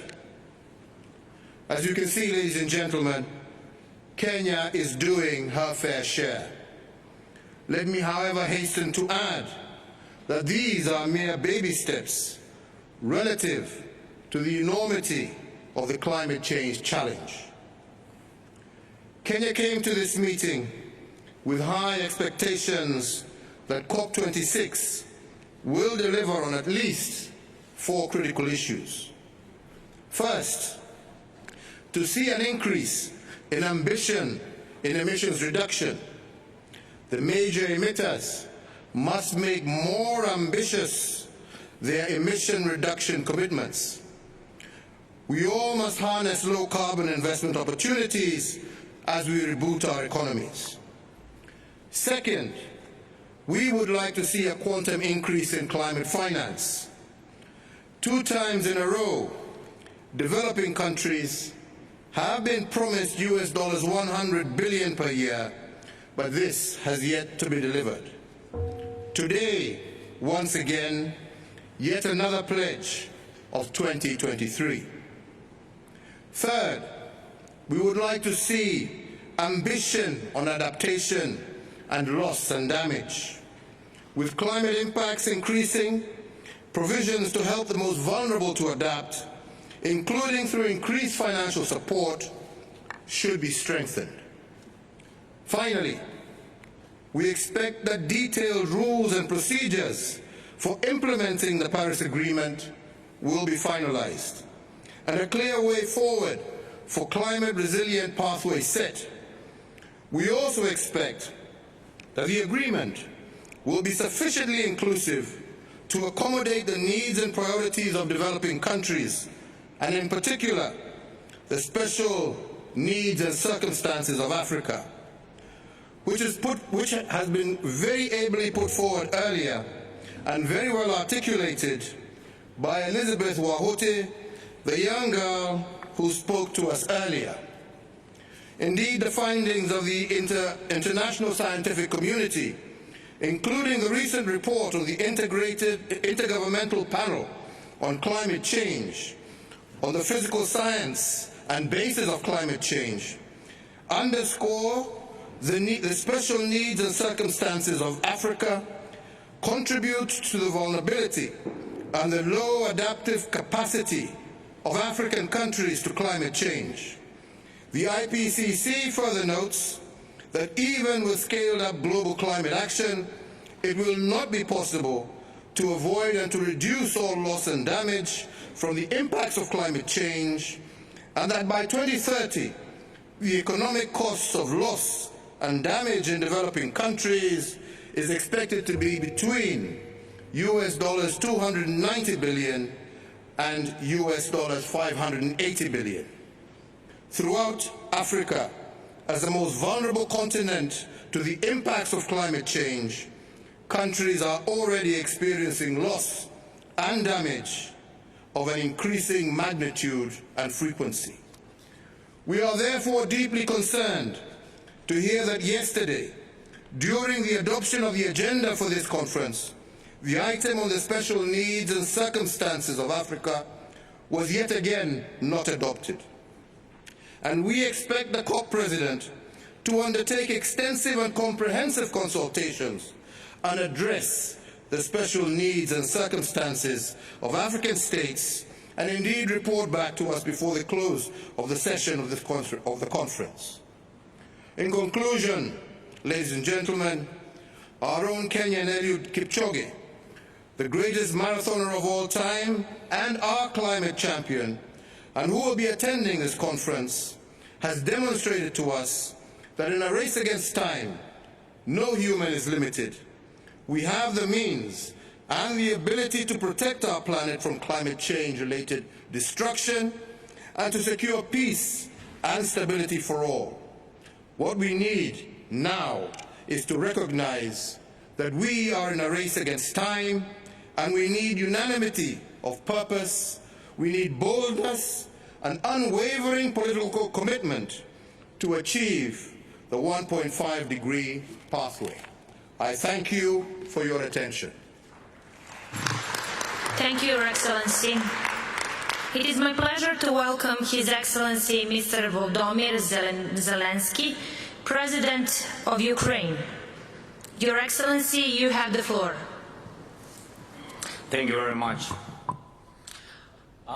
Шановний пані головуючий, шановні глави держав, голови урядів, влітку міжурядова група експертів зі зміни клімату опублікувала свій 6-й аналіз і прогноз кращих кліматологів обсягом 4,000 сторінок.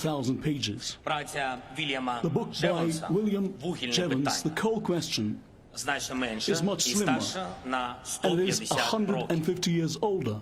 Але їх об'єднує дуже схожий парадокс. Збільшення ефективності використання ресурсу збільшує, а не зменшує обсяг його споживання.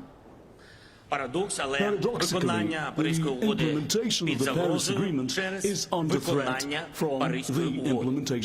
Через рух до мети стримати потепління на рівні 2,5 градуси Цельсія, скоротити викиди парникових газів та використання вугілля і нафти. Як наслідок, зріс попит на газ. Як наслідок, рекордні ціни. Як наслідок, споживання вугілля в країнах G20 зросло на 5%, а на вугільних електростанціях Європи у вересні на 3%. Як наслідок, дефіцит вугілля. Те ж саме нафта. The same is true of oil. This sector is expected to continue switching from natural gas to those two, which is bound to result in increased emissions. According to the UN, the atmospheric concentrations of carbon dioxide, methane and nitrous oxide have reached their 10-year maximums. The Earth's temperatures, however, may rise way beyond 2 degrees. New calculations prove we'll have to make considerably greater efforts to achieve carbon neutrality than we anticipated in Paris back in 2015. Congratulations, everyone. Ladies and gentlemen, Ukraine became one of the first European nations to ratify the Paris Agreement. By the scale of emissions reduction achieved, Ukraine ranks fourth among the 45 parties to the UN Framework Convention. Our goal is to reduce emissions by 65% by 2030 and achieve not later than 2060, carbon neutrality. Ukraine has supported a number of initiatives of this conference, namely the Forests and Land Use Declaration. It is critical for us to secure access to reliable long-term financing, in particular as part of the Green Climate Fund. Dear friends, the Nobel laureate, Professor Parisi, has neatly encapsulated the goal of the Glasgow conference. What we need is powerful solutions and urgent action. The latter deserves special attention. Back in 1992, we signed the UN Convention to stabilize greenhouse gas emissions. 3 years later, we agreed that just wasn't enough. We needed firm commitments.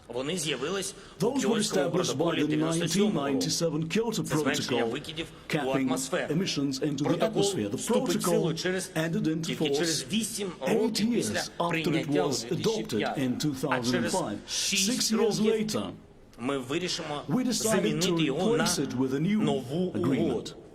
In 2015, we signed the Paris Agreement, and we agreed that we would begin implementing it in 5 years' time, that is in 2020.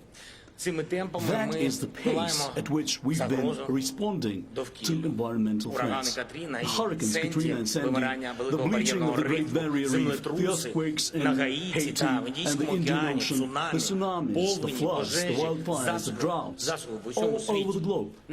Even the anomalous rainfall that flooded Glasgow 2 days before the climate summit are not acting as wake-up calls urging us to act. In my opinion, to overcome global warming, what we need is global warming.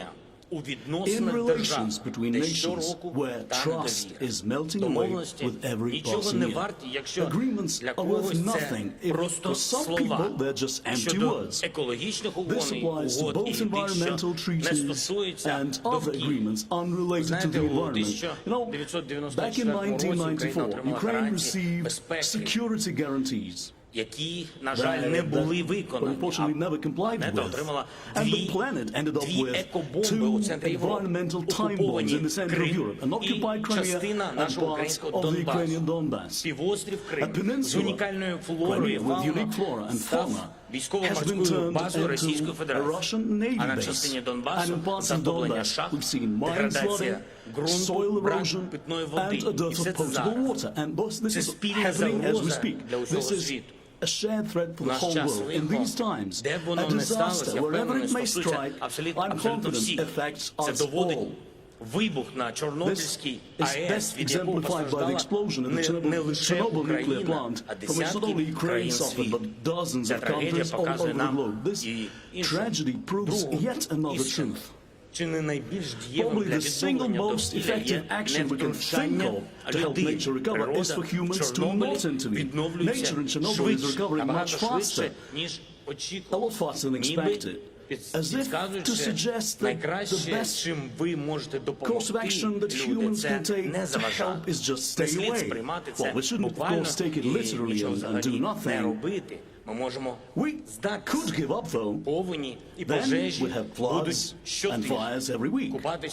We would only swim in the sea wearing a Class A suit and spend the rest of our lives wearing face masks while only getting rations of drinking water at weekends and food grown on non-toxic land only at Christmas, at special occasions, while the average life expectancy globally would drop to 25 or 30 years. Perhaps this would be mankind's fair retribution for us, for those who have forgotten that this is our planet, and for those who have forgotten that that is not our planet. This is the planet of the polar bears, of the tigers, pandas and koalas, of the whales and the sharks.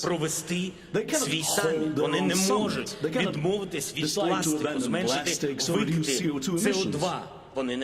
They can't do any of that. It's only up to us to rectify this. It is the causes, in my opinion, that should be addressed.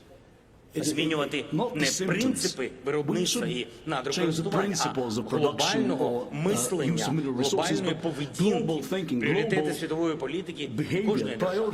Вимірювати не лише фінансове, а насамперед екологічне зростання, не лише рівень ВВП чи рівень інфляції, а перш за все рівень чистоти повітря, води, землі, сприймати будь-яку територію, як ринок збуту, ринок товарів чи послуг, а як домівку для тисяч представників флори і фауни. Не новими моделями техніки, не тільки тим, що ми щось створюємо, а тим, що ми щось важливе зберігаємо.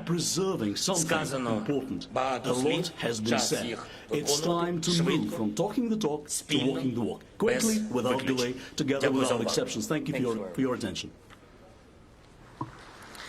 Thank you, Your Excellency.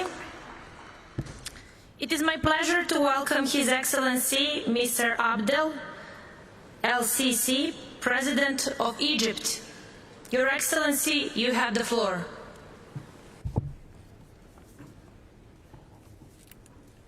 Thank you, Mr. President. Bismillah ar-Rahman ar-Rahim.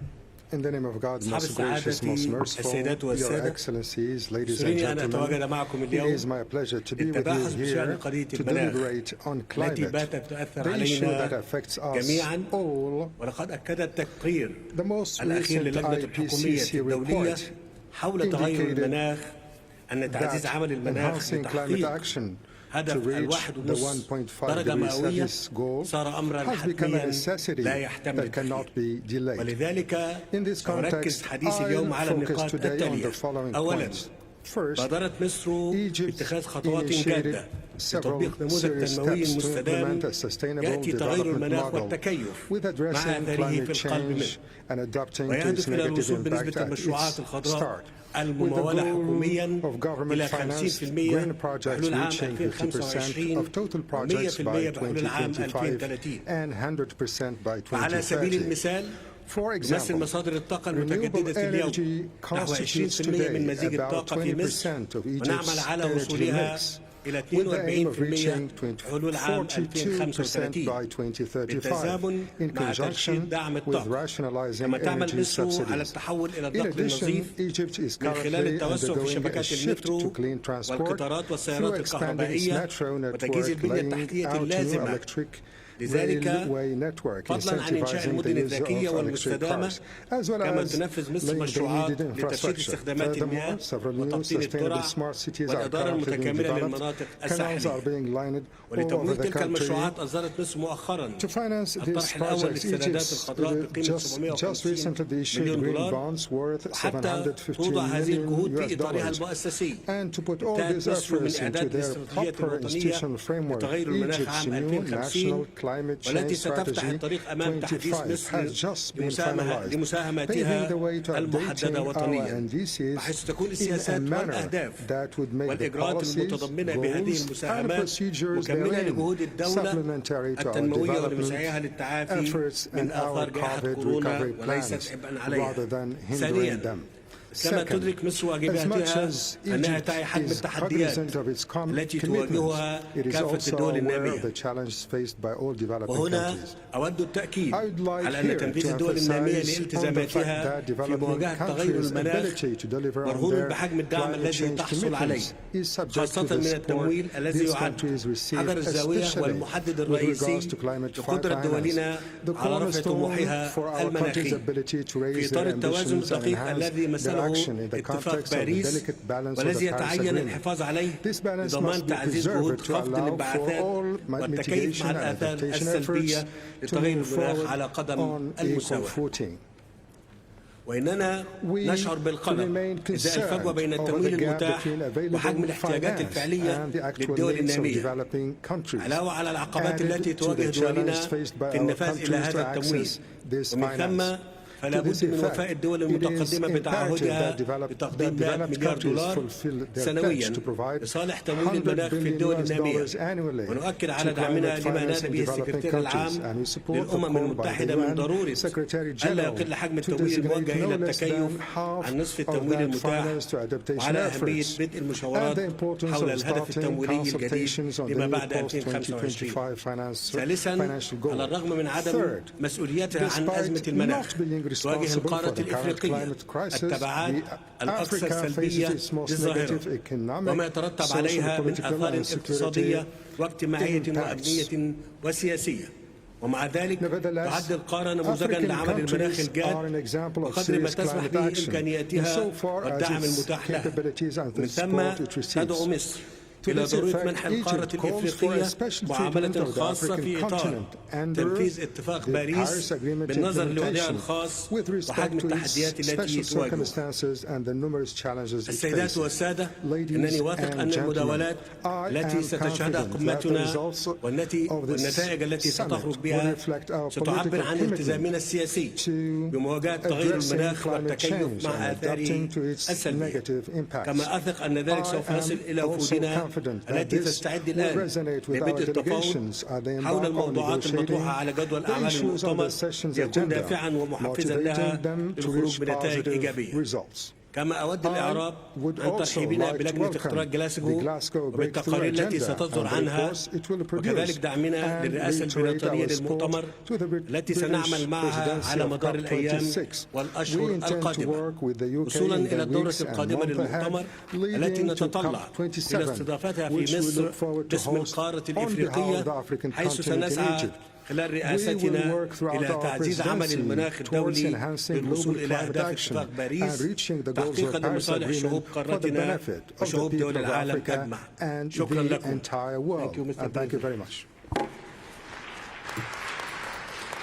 Thank you, Your Excellency. It is my pleasure to welcome His Excellency Mr. Stevo Pendarovsky, President of North Macedonia. Your Excellency, you have the floor.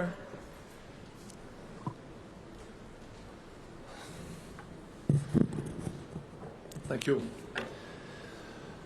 Your Excellencies, dear friends, with the pandemic still dominating the world's agenda, we should not underestimate one of the greatest systemic risks ever posed to the humanity. Scientists say there might be only 1 decade left for the world to fundamentally redesign its development paradigms, to change our life habits and reconstruct our economies on a sustainable basis. If we ignore these worrying trends, catastrophic consequences will follow for the environment, health, food and water security, in fact for the overall human safety and development. So what we promised in Paris, we must deliver here in Glasgow. As EU candidate country ready to start negotiations, North Macedonia has already been transposing European climate acquis in its national legislation. By supporting the European Green Deal, we are committed to do our share in turning Europe into the first carbon-neutral continent by 2050. Despite the fact that we are a small European country, we have great climate ambitions. To this end, we adopted the enhanced national determined contributions. Our target for 2030 is to reduce greenhouse gas emissions by 51% compared to 1990 levels, or 82% in net emissions compared to the same base year. We designed 63 mitigation policies and measures which are gender responsive and are linked to 15 sustainable development goals. By implementing our long-term strategy on climate action, we aim to transform North Macedonia into a low-carbon economy, enhancing competitiveness and promoting social cohesion. This whole-society approach will help us fight unemployment by creating green jobs, decrease pollution with renewables, and develop sustainable habits through education. We have made these commitments against the backdrop of several structural challenges to our domestic economic growth, worsened by the devastating effects of COVID-19, because we do believe that the only sustainable recovery from the pandemic is green recovery. If the country with a GDP per capita of below $6,000 is fully dedicated to achieving these ambitious pledges, then each state in the world can do it. We have already designed transparent, coordinated and inclusive climate action in partnership with science, businesses, civil society and youth. In the same time, we are fully aware that international financing will be dependent on the effective, functional and just governance at both national and international levels. Dear friends, 50 years ago, W.H. Auden penned a hymn to the United Nations. In it he says that peace means to change at the right time, as the world clock goes tick and tock. For too long, humanity's unsustainable models of production and consumption have been out of sync with the rhythm of nature. At this last hour, it is high time to win back the clock of the climate system so that future generations can not only survive, but live in a secure, decent and prosperous world as well. I thank you for your attention. Thank you, Your Excellency. It is my pleasure to welcome His Excellency Mr. Luis Arce, President of Bolivia. Your Excellency, you have the floor.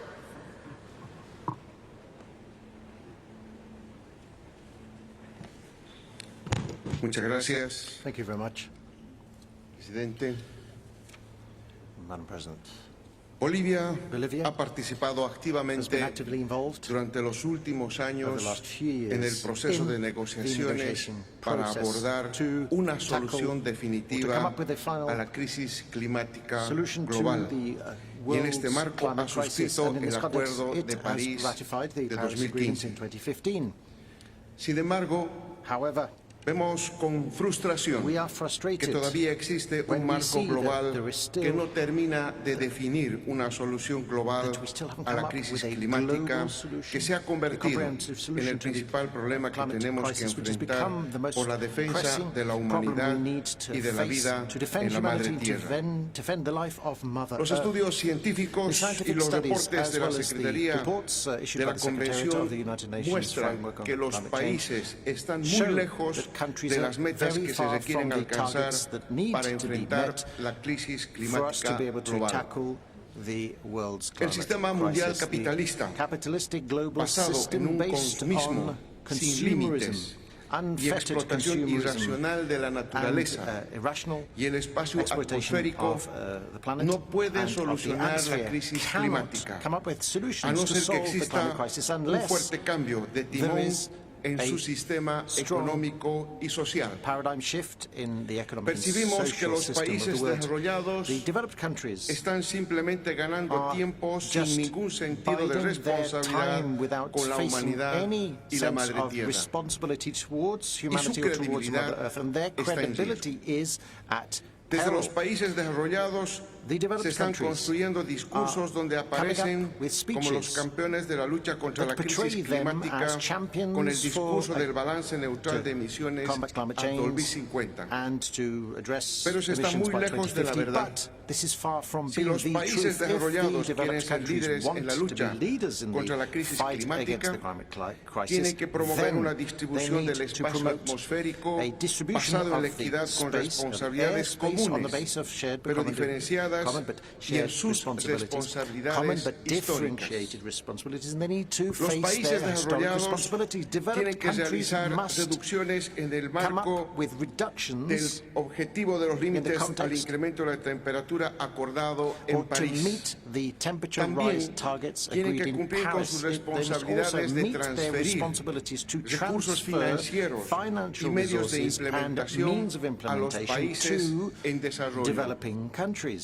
Tenemos que estar conscientes de que los países desarrollados están promoviendo un nuevo proceso de recolonización mundial que lo podemos denominar como el nuevo colonialismo del carbono, porque están tratando de imponer sus propias reglas de juego en las negociaciones climáticas para seguir alimentando el nuevo sistema capitalista verde y promoviendo que los países en desarrollo tengamos que asumir estas reglas de juego sin opción alguna. La solución a la crisis climática no se va a lograr con más capitalismo verde y más mercados globales de carbono. La solución pasa por cambiar el modelo de civilización y avanzar hacia un modelo alternativo al capitalismo, que es el horizonte civilizatorio del vivir bien en armonía con la Madre Tierra. Como Bolivia, estamos concluyendo la preparación de una contribución nacionalmente determinada hacia el año 2030, que ratifica nuestro compromiso nacional con la crisis climática en los sectores de agua, energía, bosque y agropecuario. Esperamos facilitar acuerdos entre Bolivia y la cooperación internacional para avanzar en la provisión del financiamiento y otros medios de implementación para impulsar a una mayor escala los esfuerzos nacionales para lograr las metas de mitigación, adaptación y desarrollo integral de nuestros países. Si las actuales generaciones no resolvemos la crisis climática, esta será una carga muy pesada e imposible de resolver para las generaciones que vienen. El liderazgo de los países desarrollados es esencial para resolver este problema mundial con alto sentido de responsabilidad común por la defensa de la Madre Tierra, que es la defensa por la vida. Hayaya, Madre Tierra. Muchas gracias, Presidente. Mother Earth. Thank you very much, Madam President. Thank you, Your Excellency. It is my pleasure to welcome His Excellency Mr. Gotabaya Rajapaksa, President of Sri Lanka. Your Excellency, you have the floor.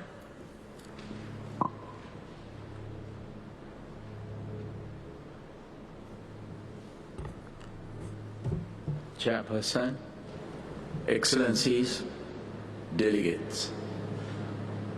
This event takes place at a critical time for humanity.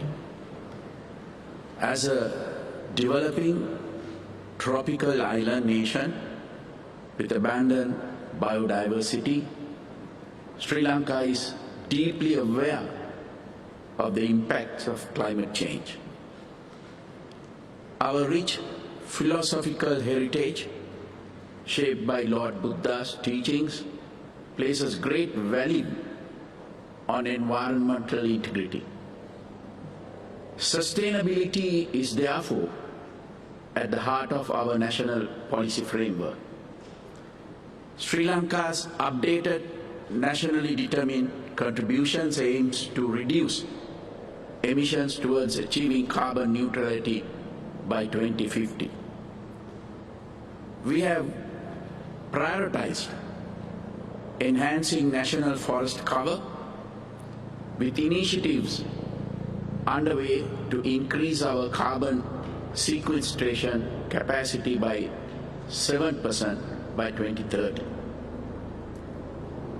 We will increase contribution of renewable energy sources to 70% of national energy needs by 2030 and are taking steps to phase out use of fossil fuels.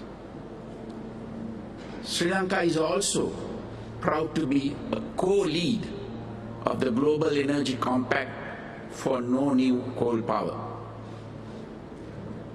Sri Lanka recently restricted imports of chemical fertilizers, pesticides, and weedicides due to public health concerns, water contamination, soil degradation, and biodiversity impacts. Although opposed by entrenched lobbies. This has created opportunities for innovation and investment into organic agriculture that will be healthier and more sustainable in future. Reactive nitrogen emissions from overuse of artificial fertilizer is a major contributor to climate change. In 2019, Sri Lanka spearheaded the Colombo Declaration on Sustainable Nitrogen Management, which seeks to have nitrogen waste by 2030. We look forward to more countries joining this initiative. Sri Lanka also leads the Action Group on Mangrove Ecosystems and Livelihoods under the Commonwealth Blue Charter initiative. Sri Lanka welcomes investments, technology transfers, and climate financing for its ambitious sustainability efforts, along with broader development assistance to support recovery from the COVID-19 pandemic. Climate change affects all nations, but disproportionately impacts developing island nations. Developing nations that take bold steps towards climate change mitigation and adaptation deserve extensive support. It is essential that the world's largest emitters of greenhouse gases fulfill their national commitments and assist developing nations navigate through the climate crisis. I call upon all nations to work together in a spirit of true cooperation to overcome this crisis and sustain humanity and our planet. Thank you. Thank you, Your Excellency. It is my pleasure to welcome His Excellency, Mr. Milo Djukanovic, President of Montenegro. Your Excellency, you have the floor.